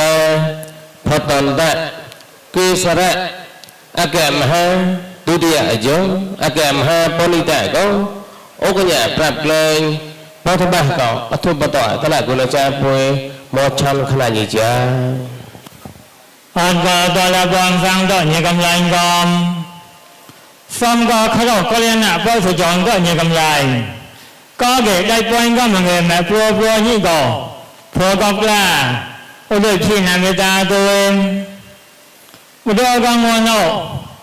เกิดคุ้งเกิดพอทบะปราปรางเจ้าจินอาจารย์พอตอนก็คือสระมหาเทเป็นอย่างเลี้ยงตัวเลยเป็นหล่อตัวพ่อแล้วต้องให้เขาแผ่ศาสนาก็แต่การพูดต่อเนี่ยกำไรคือเหมือนจิตตัวก็เกิดได้ปอยก็สุดแท้แม่ปัวนี่ก็องค์โนต่อทบาก็ปราอุทุปต่อเนี่ยนะเจ้าจินอาจารย์แม่ได้ปอยก็กลุ่มแม่ประตอมก็คณะเจ้าโดยของท่าดูเลยปรยต่อวิสาเดฟังแขกคณะวิโรจน์เนี่ยลทีเปสละสวยคากามาบุบุตรสังกัดโดยเงินพวกจอมจ่อปอสนามบุตรกาพยายามกิจพลกันฮับปอเจวิะงัวจรก็ต่อมันนี่หนูยังมีแม่นายทำยังมีเหตุกวนกรีนาประวันเดินใจไปดอกตัวเนี่ยเดินหมุนนะเจ้าจะหน่อยจ้าบุสักนั้นได้เงินปวดร้อนปวดจะจำสนามกิจวัตรใส่ฮับปอหมกง่วงเงียก็เลยได้ปวดยันในกะฮะหนูจะเรียงมีแม่บาตัวเองอาจารย์แต่ต่อขโมยก็ยังไม่รู้ว่าไม่รู้จะเรียงอาจารย์อุปชัยเจ้าจะหน่อยอาจารย์ตละพอตองตะน้องแต่สระมหาเทไม่รู้ก้องด่าแฟมแล้วมันเนี่ยนิกายะใต้หลุดแผ่มหาวิหารปรอยต่อกวนเรียนาตัวเองเนี่ยคือก็เลยยังไม่ก่อนายเกิดสระรังเจ้าจะหน่อยจ้าเกิดสระบุสบายประต้มหนูสระเงินปวดยอมปวดจะบาสนามเจ้าก็จบเงินปวดยอมปนจุสนามก็เป็นหมดกลายซอยเราปัญญาประโยชน์จะเรียงเจ้าจะหน่อยจ้าตัวเองก็อ้อมที่เนี่ยที่ต้นทำให้เจริญดุจยาจงลุงก็ไม่เลยเนี่ยก็จะชิบกระศาสนาตัวเดียทำให้เจริญนะเจ้าจะหน่อยจ้าเกิดสระบุสบายมาต้องอยู่สักระเดินลืมพวกยอมปนจุกเราสนามพยายามกิจเจ้าจั่วพวกจะเวียกเจ้าก็จับเงินพวกยอมให้จำจุปงสนามตอนการกิจกลั่นเอาไว้แต่จะเรียงเจ้าจะหน่อยจ้าตละพอตอนตะฟ้าละวันตะมหาเทนแผ่ประวัติกวนกรีนาตัว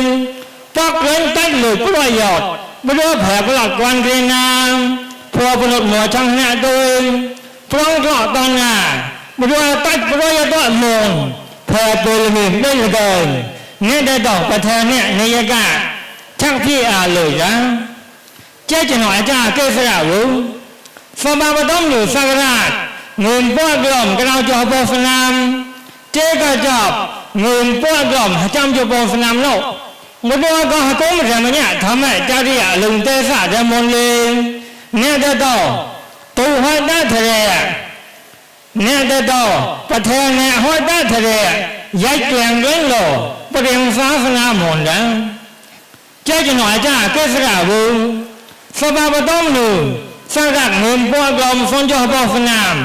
เจ้าก็จบสักเงินปวดยอมจำจุปงสนามจำจุปงสนามเชื่อขนมหล่อปลากอแม่ประต้มก็กระนั้นสใจเพียวปอดอักรมรับจบตลอดแสดงอักรมอภิธรรมโมทะสังฆะอักรมจีมนุษย์ธรรมะจริยะตรายประวัติพุทธวังสะต่อดังเจ้าจะหน่อยจ้าเกศราบุสบายประต้มหนูสักเงินปวดยอมกระเราจะปวดสนามเจ้าก็จบสักเงินปวดยอมจำจุหัวสนามเนื้อก็มาเลสก็ไม่ได้อปรับเถินนางกองแต่ชิบกล้ามหาของข้าวโดยจะกับบริดา အကမဟာဂွန်ထဝေကြကပွန်လီတာအကမဟာပွန်လီတာတို့မတော်ကဆလမ်လို့မေဟကုံရမညာသမကြရိယလုံဒေသရမွန်ထပ်ပေါကြပတန်ဂုံကြရိုင်းနဲ့ကောတချိကရာအကမဟာပွန်လီတာဂုံငါဝိစဒပေါကြဝီလုံးကောငွန်းတော့တရားကားပေါ်တော့ညကံလိုင်းကောင်some guy in a grab top line, Buddha Sehan. So Pam Thor, Home Ramania, Tamajari, Point from Hamlo, came Moing Gikalan. But our children know a jado, all go get that point gone. So that Ponya with the so here, Chitinado, go get Automa Nigo, Oakland Nigan, Chabano Glara, Moigan.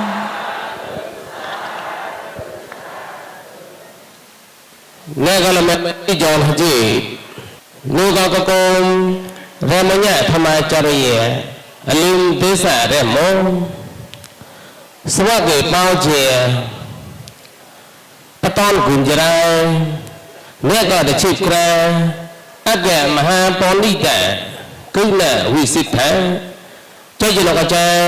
နေကလောကတချိကရအကမဟာပေါလိတဖတ်တန်ပါလုံးတဲ့စာရာအကမဟာပဏိတအာဝဒေကြရရဲ့ကမင်းနေကုံကဖတန်တာကိစ္စရအကမဟာဒုတိယအကျော်အကမဟာပဏိတမတော်ရကြောင်းဟာတာဆိုင်ကြရမြေနေကပါလရိုင်တော်စဝကေပေါင်းကျဲတချိကရာကြည်လောကအကျော်လောကလောကေအကမဟာပဏိတတော့အိုးကြီးကြောင်ဖွန်ဖတ်အကြီး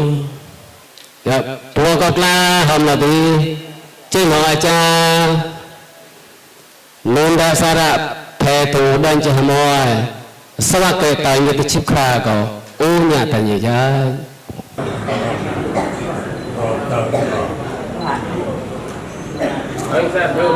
ာဘုစာဒုတိယနာတော်ဒီစဝကေတိုင်ရဲ့ချိခရာအကမဟာပဏိတဂုဏဝိစိတ္ထကောတဲ့ဒုတိယကတိစဝကေတိုင်ရဲ့ချိခရာအကမဟာပဏိတဂုဏဝိစိတ္ထကောဒီစိတ်နောဇာဖောတံတာကိစ္စရာဖေတောလင်းတဲ့လကောအိုးညတိုင်ရဲ့ချိခရာရကြတော်တင်ရောတော့စိတ်နောဇာပါတလာနောတိုင်ချိခရာတော်ဒီအကတော်ငယ်ပပေါချေတဲ့လေကလင်းကိုဟောနော်အဲကတိပပေါချေကညတော့ဒီပပေါချေမန်မောကိခခွင်မကျုံနော်cái chế của nó lùa bố cái tàu cao sao ba cái môi lùa chạy tôi đi chỉ nói cha ba cái cậu còn nhìn chọc khơi gì tí ca thôi một cái con tàng cái gì đi lời mà nó sa thứ rồi đi nhìn chọc rồi cái pha ta mày còn lòng rồi mà là nó lòng chừng cái gọi đi cái nhau đi vui con tàng còn gì quá một thằng bên còn gì thì vui đấy này còn tạ thì dòng đẹp con nha như trong sông lên vui đấy cái loại cái màn còn nó còn lúc cho tao so qua nó mồi cả ca cái thằng không là chưa ca tao quay mà tay mà đó tao đây nhưng mà chưa đi quay cưới mà còn nhau rồi trên hồ cha ba cao nó liền riêng tao đây tôi cùng tôi kho cao tôi kho sa na muôn đó là cao bùi muôn có tay một sọt vì ra mong luôn mà có luôn nam lò lại cà phê nam nó đi nó vào cung để nhá thằng này chơi nó về bắt tóc này cùng chơi này thì tao ba cao liền mình cho tăng đồn của quê để nhau lấy ăn tăng nó đi ta lại của cha con thì nó cha tao còn bỏng nó rồi đi cái loại về con đi nó vào cung nó thì cái liền bắt tóc này cùng chơi này nó là lên ôi trời mà chơi của lòng quay mà lại cái to thì quay về gì mà đó rồi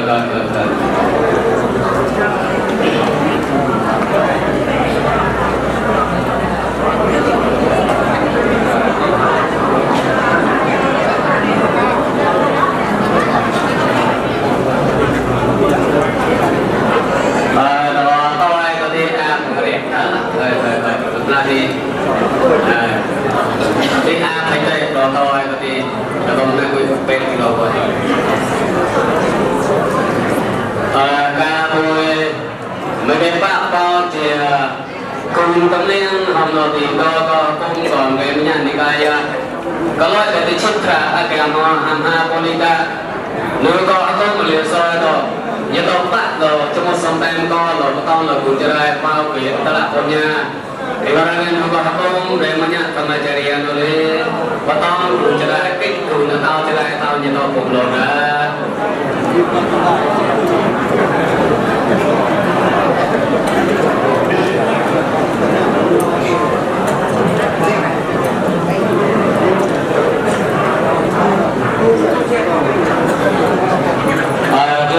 rồi vừa coi được tiền lời nữa coi gì coi nó nên cái chắc chi cho người ta thì nó ta mua xong gió rồi từ lúc bắt bao giờ mua sang con cho con na nó con xong có gì nói cha là xong có gì nói cha bao về coi cũng cha lại nhưng tâm có gì nói cha ba con nó con đi con cần mượn cho họ phải mong đợi cho kết cầu sò xong gió đi rồi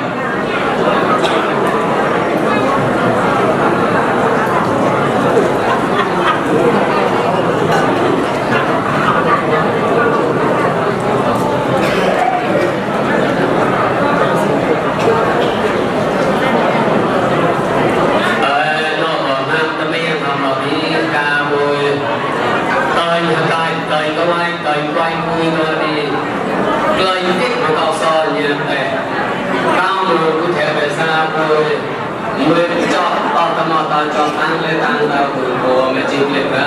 của tầm mẹ xong nhau đó có thang con cho gọi gặp rồi đi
nè con là mang ở chi tròn cho sao mà gửi sao phải cho mua xong tay mà ton cuốn chơi nghe đó là tàn tà miệng bắt đầu con sập hàng thò nọ nè đó tàn tay khi con lò tàn ba lom cọt nè con qua thư tàn tà miệng nó có như có rau hôm đi chơi chỉ nó cái chơi thọ tòn ta pa lại theo môn nhẹ xa xa lại thời trẻ thọ mai cho rồi nhẹ LMB thay pro giờ tỏ quy đi đây một lần mới tỏ ra họ tỏ sai câu ra sau đó cái oprat tức là lời tận của chúng ta có tức là cái này chơi chi tròn thon phạc lò có có ốp tập vào cái ông cứ thà là mong sơ cung gạo hoa tại thời rẻ nào nhai như ba ta lại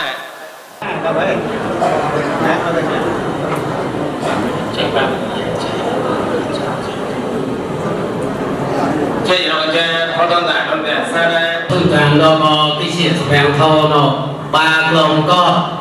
tôi có sợ to mua thì bạn có tao cùng chơi lại có cùng tập luyện là tao gì mới trong tao so như đó đi rồi có cùng lên nhà thằng mà chơi nó con là tao là cùng chơi lại đấy cái tay xa từ sân giòn đi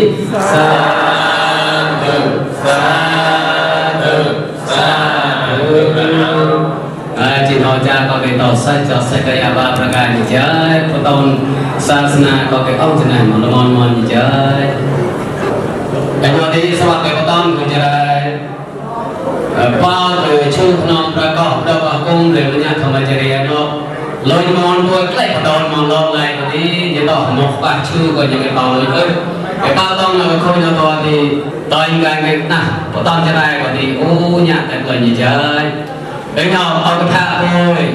เพื่อนเลยมอนใกล้กับดอนตัวดีบอลนักกล้ามอลดีช่วยช่วยทุยทองมอก็พิเศษความรุนแรงนะก็กลุ่มเรามอลทนองดาวประกอบคนอะไรเลยต่อละแต่ตอนนี้ซาถูกแล้วซา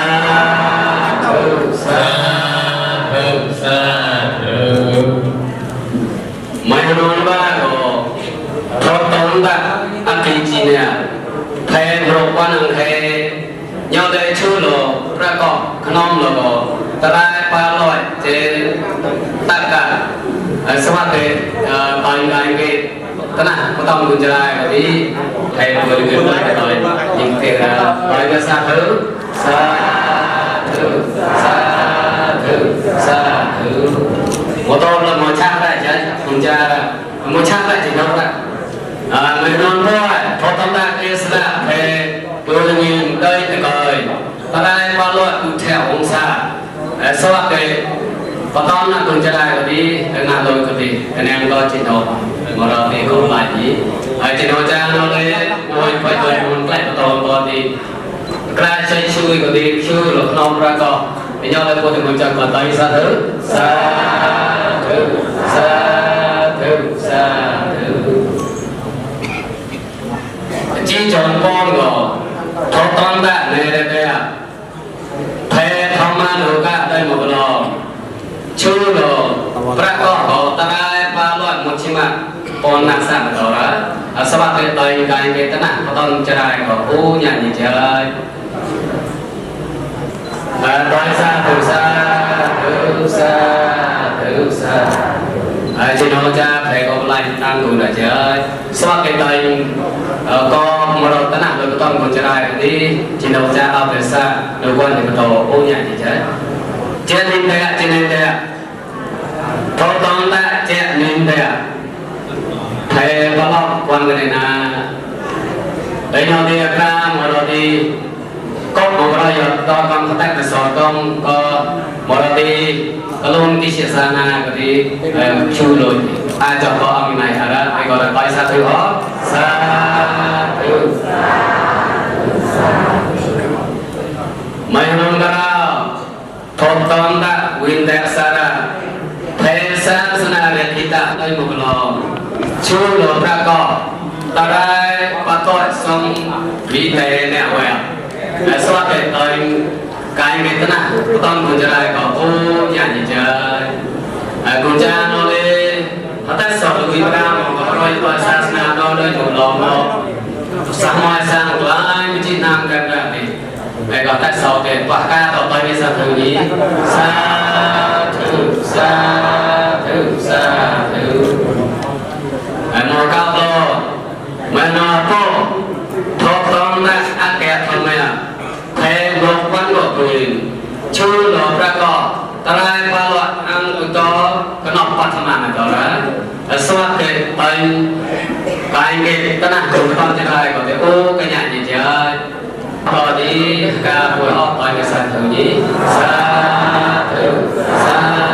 ธุสาธุชูหลบประกอบก็ตรายปลาลอยจูละวามาต่อละทำมาต่อใส่กระดาษทบต้องละซอยหานอนแดดโอ้กันอย่างเลยตอนกายเกตปนะตนะก็ต้องจะได้เยอะสาธุสาธุสาธุจีจอมานอนจีก็ทบต้องละต่อจากสุริยกุมารแพ้ประโมกว quan cái đấy là chưa đồ ra có đồ ta ra qua lội quê ta cái bà tiền sa thì có đang đi xót để tới cái thế nào có toàn trên này có ô nhà gì chơi tôi đã đi xa thì chỉ cho mẹ nó cháu có toàn ta tu thảo hồng sa thêm ngon thêm một nhà đây vui chưa lột ra có ta ra qua lội mà hao là kẻ xong yêu ta ra qua lội quay cái lẹp với nhau ta ra qua lội bị thèm mà tỏ ra các bạn tụi chơi ô nhạc lời tới cái thế nào có toàn chơi gì chơi sa thư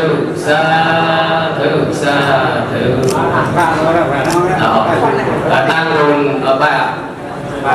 mà ba của cha có đâu ra poi mà nơi mua nè chua là poi thì coi poi cái nào đó ở nhau đi tay cái gì sa thứ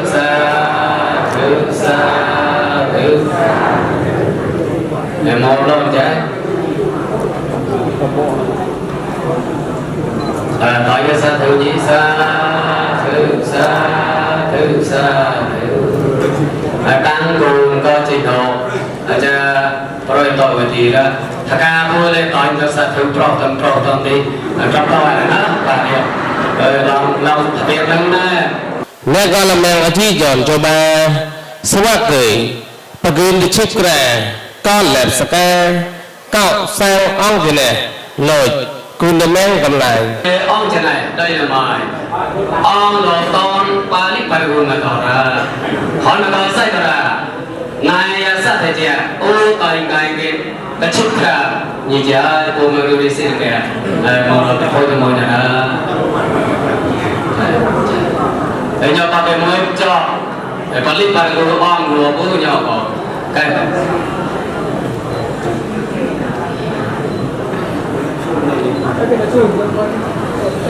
cái nó nào giờ chạy cái nó nào tại nó xa thử mày muốn ba ngài sao mắt thì chị thêm một quan vâng à ông là tôi sao là cầu nè thì bà đi ngài sao mắt thì chị nào ông là tôi sao là cầu nè thì sao bắt cái tay cái ta chích khả đó ô nhà gì chơi để nhau lấy tông sau đó vào nè con chỉ nói cha về quyền ông ra ông chịu vào hoạt nông sau mà lại rồi coi mỏ cao ra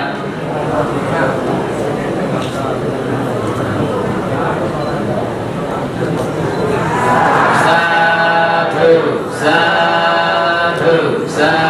thư nó tao tôi chưa được chạy rồi tại nhau tôi đi hôn được rồi tôn thầm ai cha đi ngài Surya theo tôi liền đây mới được rồi ông là tôn thầm ai cha đi là đó đó sau cái tên cái chiếc ra rồi ô nhà gì chơi mấy cái lưỡi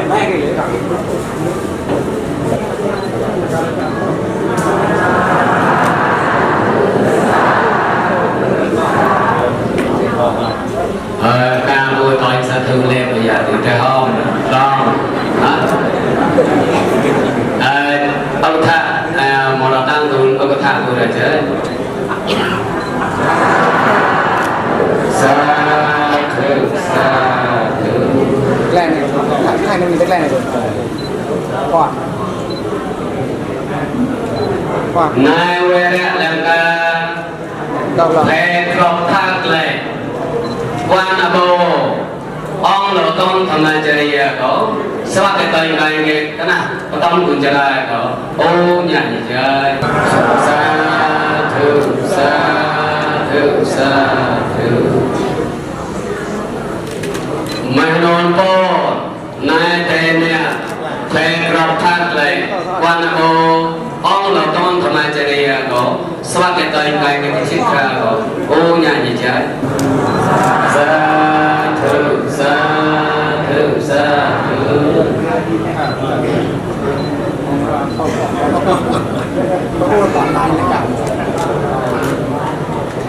Đang cùng có chị nó có lại tàu về thì cùng nó lại chơi chị nó cha thấy chị không mua xoa về tới có tới chị khác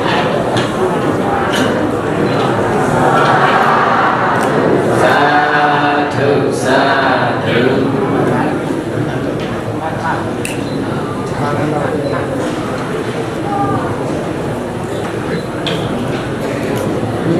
mày không có đâu ngài xoay ha thì có tôi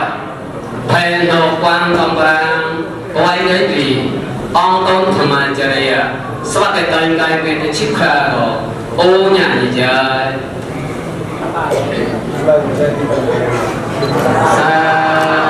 xa thử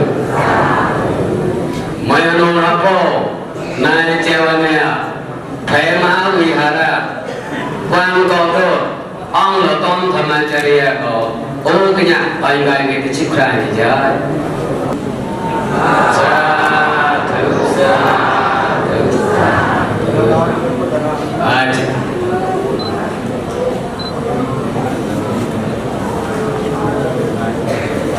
chị học cha tăng cũng là chơi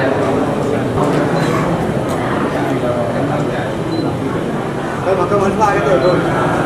cái từ rồi xa thử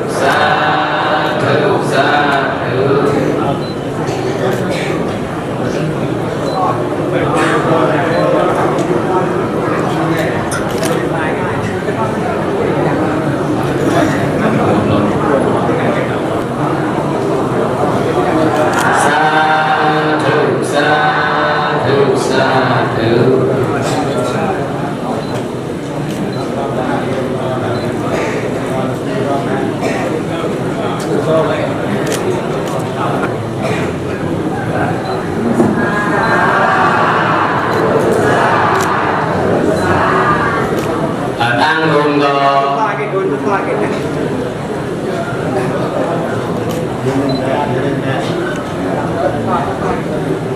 tăng luôn chị nó cha thầy tay cái mọi quan thì cái này thế sau cái tên cái con lẹ của đi chị nó cha thầy quỳ được nghề đây được rồi ô nhà thì chơi chắc cục nó mày nó trong mùa thật cô khi mà sao đó thầy của cô có nói gì thôi đây một lòng ông là con thầm anh chơi đây rồi sau cái tên cái chip ra rồi ô nhà thì chơi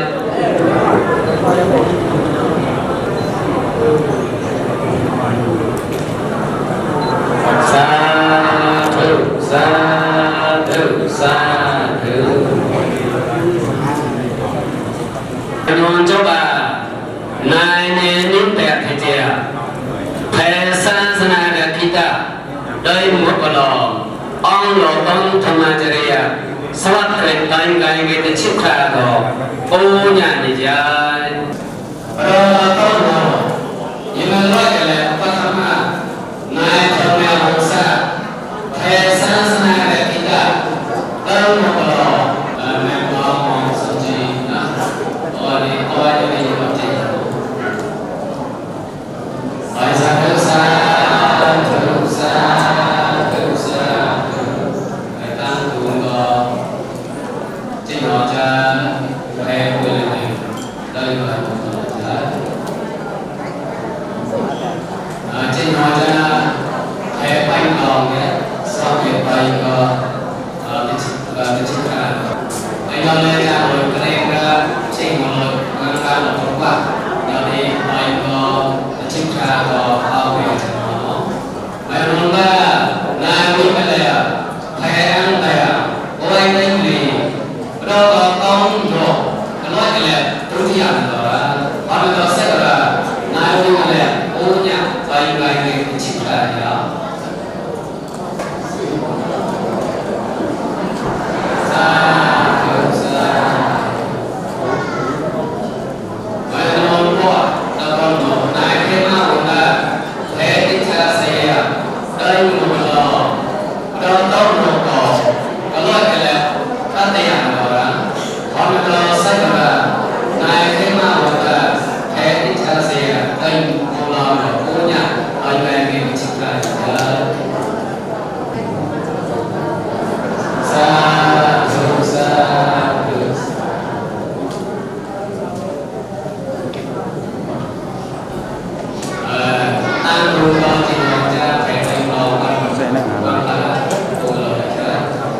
rồi to lại một đi chỉ nói cha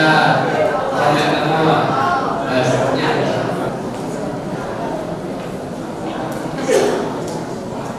xa ăn cùng với chỉ nói cha hay là ngã đâu mà quay lên hay là đâu mà chỉ nói cha là hay mà cái quan điểm mà chắc là hay mà quan điểm mà sau cái rồi có cái chịu ra có cái gì chịu ra bây giờเราต้องรู้จัก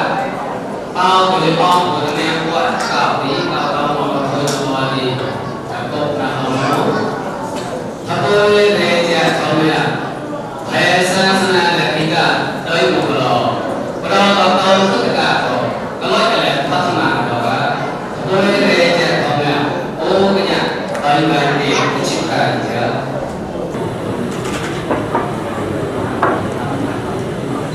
Lagi satu sa saya mau nanya je, kalau baik kalau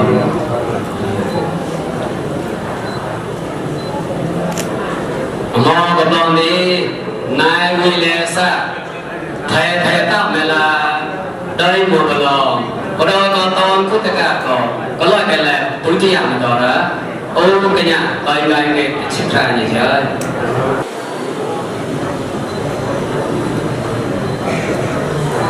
Sa mau kau belum datang ketika kau thapul punya thomya saya senang kita dari mau kalau datang ketika kau kalau kalau tadi yang ada orang tahu yang ini tercipta je kalau teman yang tidak mau xem đó như nó coi như thầu ở đây như con thay đổi một lối chỉ gọi vô đấy sa thử tan cùng lo trên đó cha là quan nhà to của một lối là chơi thay crop thay lại quay lên gì ở đâu có tôn ngủ là có loại cái là bắt thăm mà đó là thằng bố lên về ngủ là ô cái nhà tay cái này để chim khai giờ mà chua còn nữa ngâm ăn mà ngon xong rồi cái coi nó cái coi nó ra thử tôi làm cái nào không tôi nó có đòn đi mai cho đi mà thầy để nó nhả nó thà đây một cái lò rồi con tôn cũng là cái loại cái này cũng chỉ ăn được rồi này cho thì mà ô cái nhà tay cái chip ra như thế tay sa thử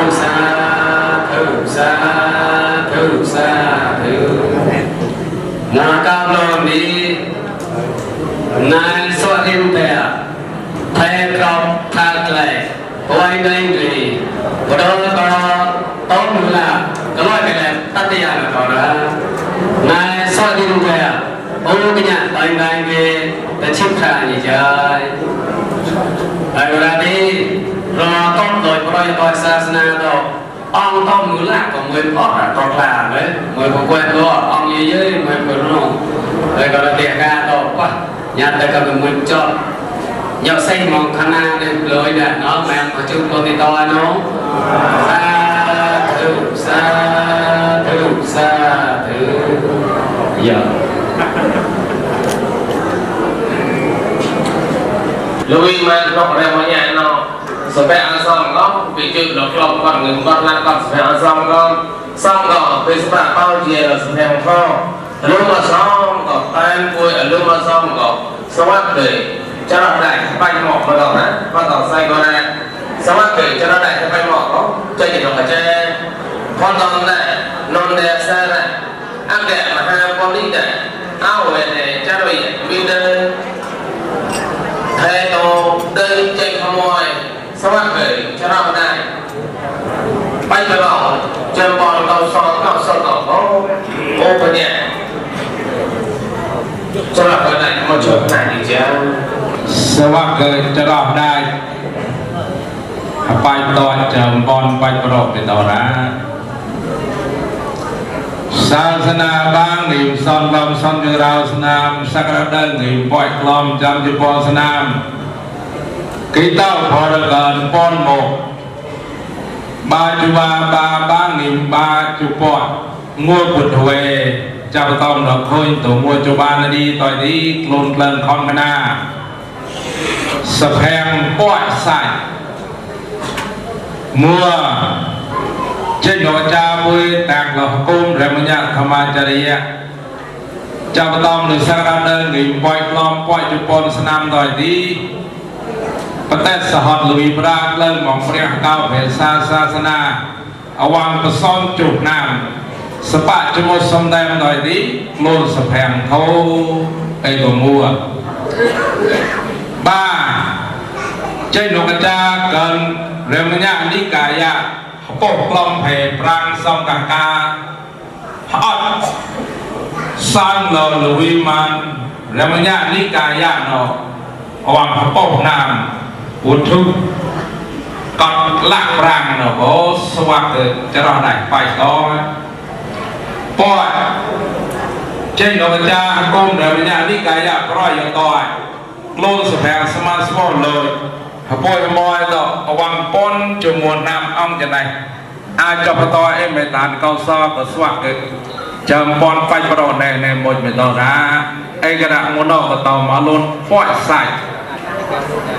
ออกกาแฟกาบย้อนซ้ำไปจีโนจาวแต่ออดก็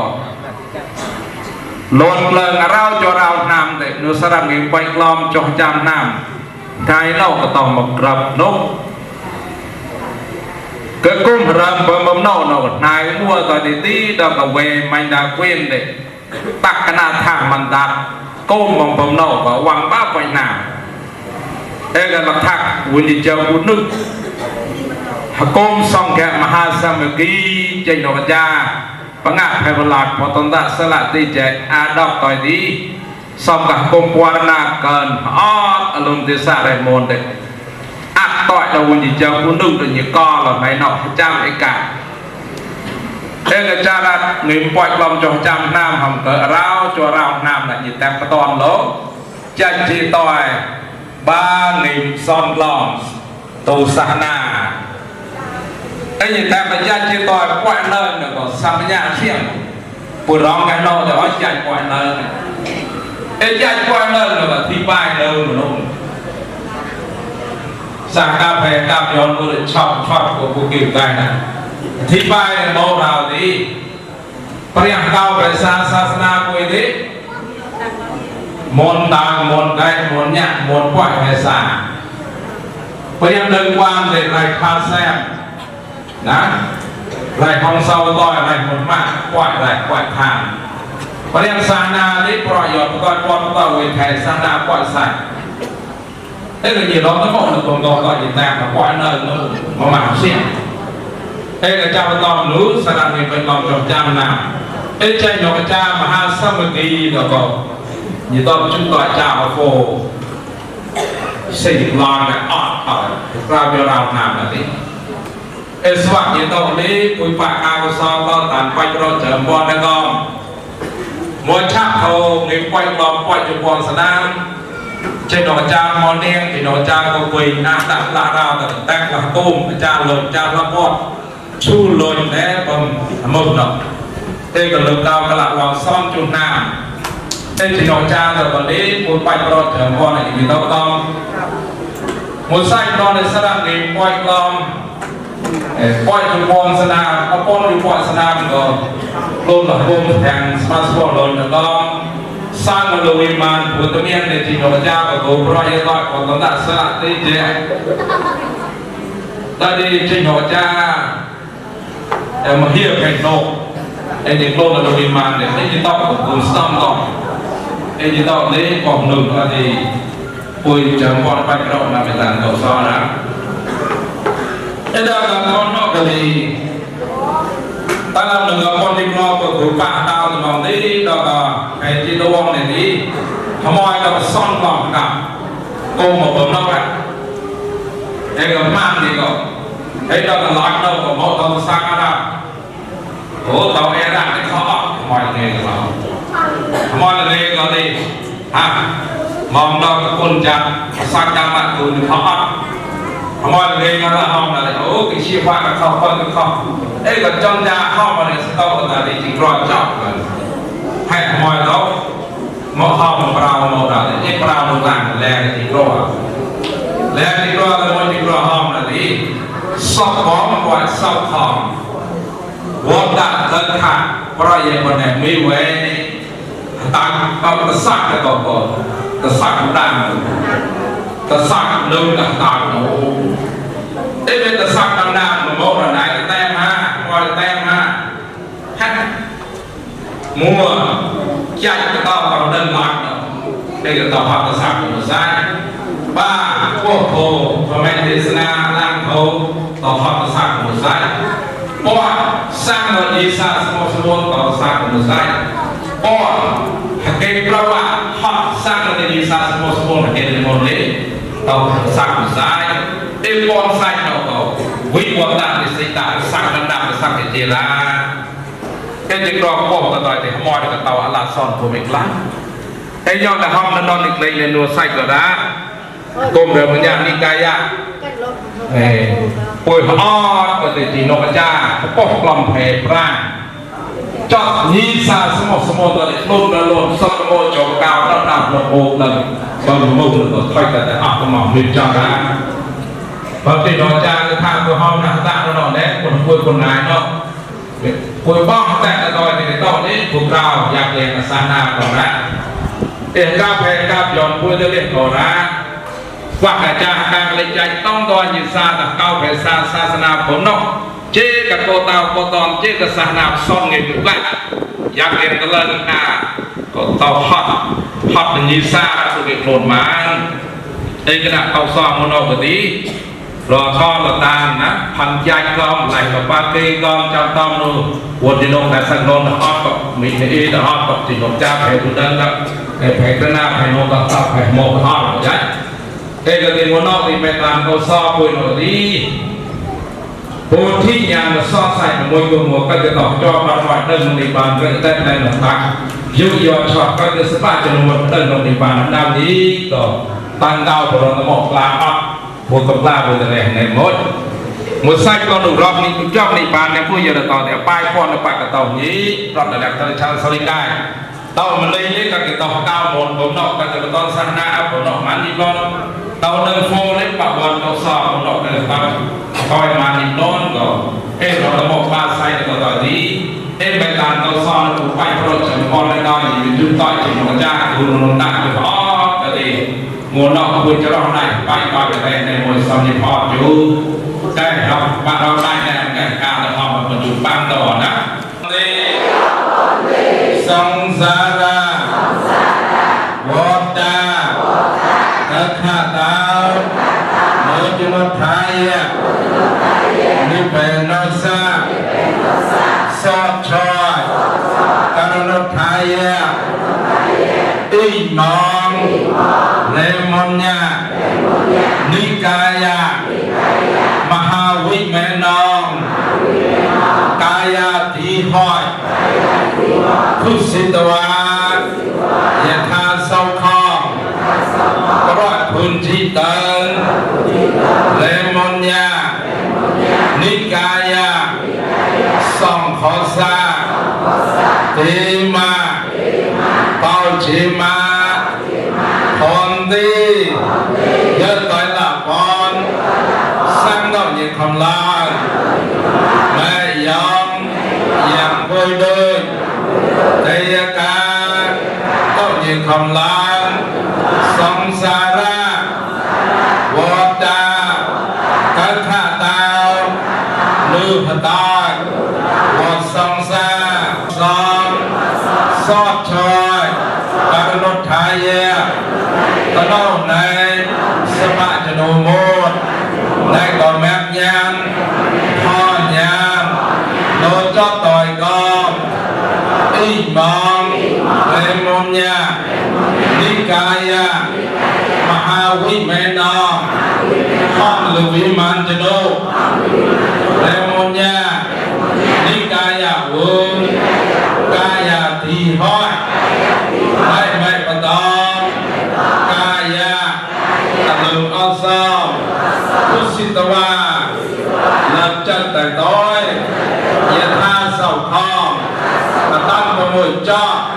พระราชบุญจีเติ้ลตะเล่าในป่าดาวรอบจอกเซิงจัวเรมอนยานิกายาส่องขอซาเต้าสางเรมอนยานิกายาตะลุมอสองดีมาเอาจีมาพระบาทพระโดยตรงต่อทางสมบัติเปาเจียอัตราอาอันสัตย์สมเด็จวังยา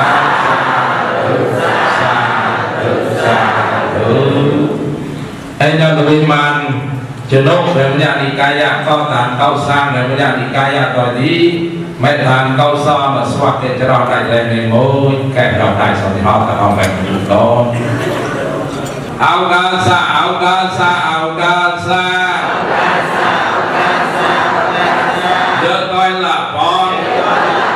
คุยโดยโตเอาต้อยตรงกลางเกิดแมงมัวโลลงเถอซอยลาเกิดนุ่นบอดโลวิยาวอนจาเกิดนกโมโลสัมภาแผ่วเน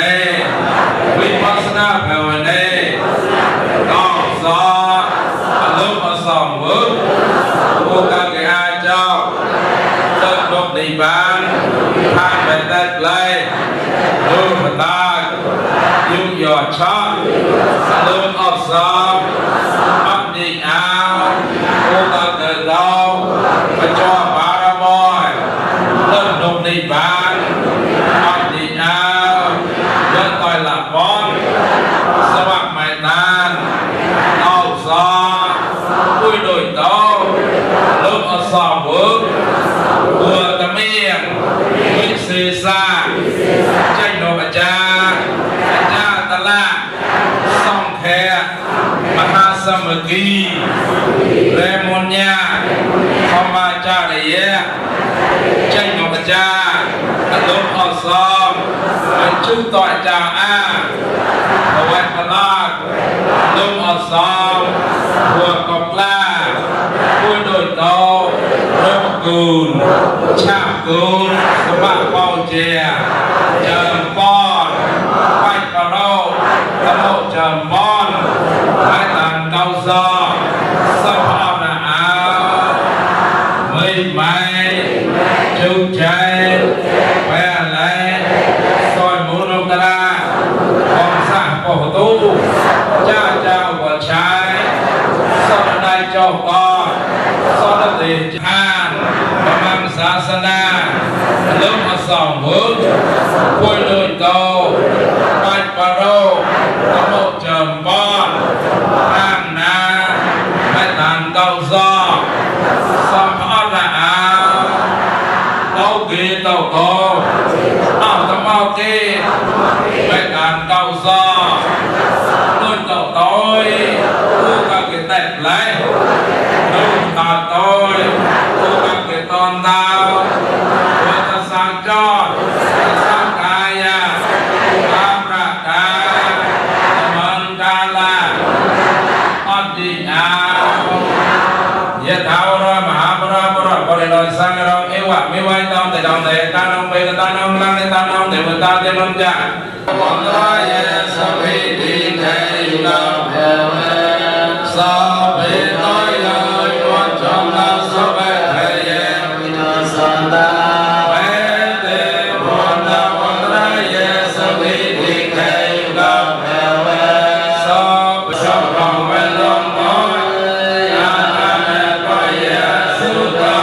งสัพเพสัตตะสัพพิตาหังกัปพระมจนาปานายเนหาสัตตะ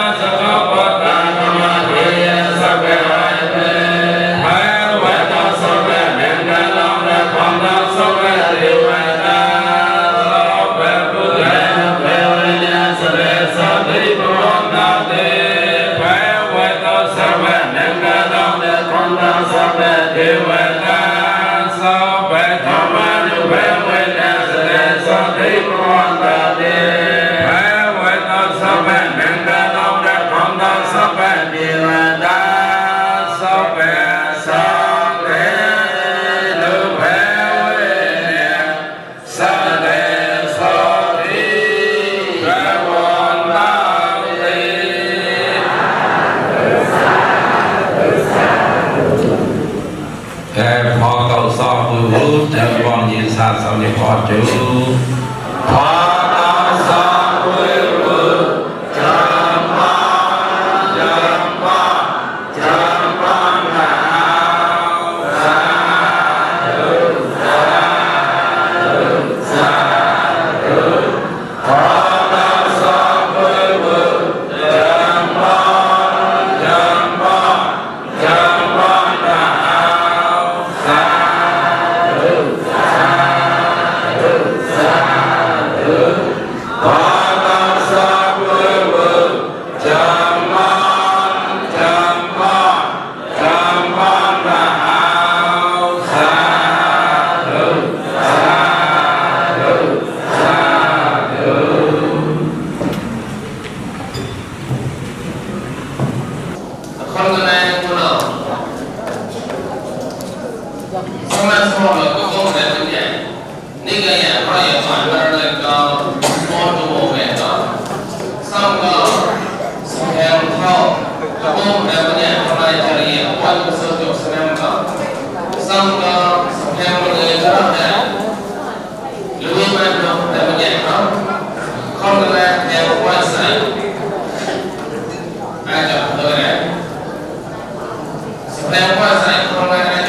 พรางนาอลืมสอบตกลาเพียงเมตตาสมอดก็เกตเอาแต่ใส่มาหา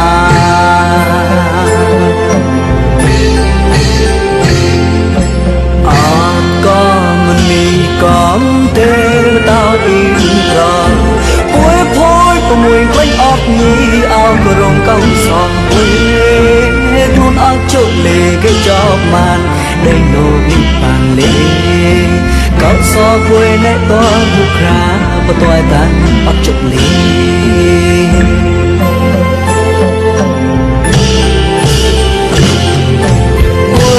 มนุษย์สัพดอโลกะโนสมอดเกตอตะไซมันเลโทแต่ในหัวไรก็ต้องตัวก็บ่ต้อยมันยิเลโทสอยละหมดไรก็ต้องตัวแม่มัวอดเลโทเพวันเนไรก็ต้องตัวก็จะต้องประโมยิเลศาสนาเกนกหมูตอนอาแมงมัวอดนี้เก่าสองมัวน้องปุยสปะโลเตยกิจสาธุกาทอสอยละมัวไรก็ต้องตัวแมงมัวอดนี้ทอเพวันเนไรก็ต้องตัวก็จะนกประโมยิเลศาสนาเกนกหมูตอนอาแมงมัวอดนี้เก่าสองมัวโนปุยสปะโลเตยกิจสาธุกา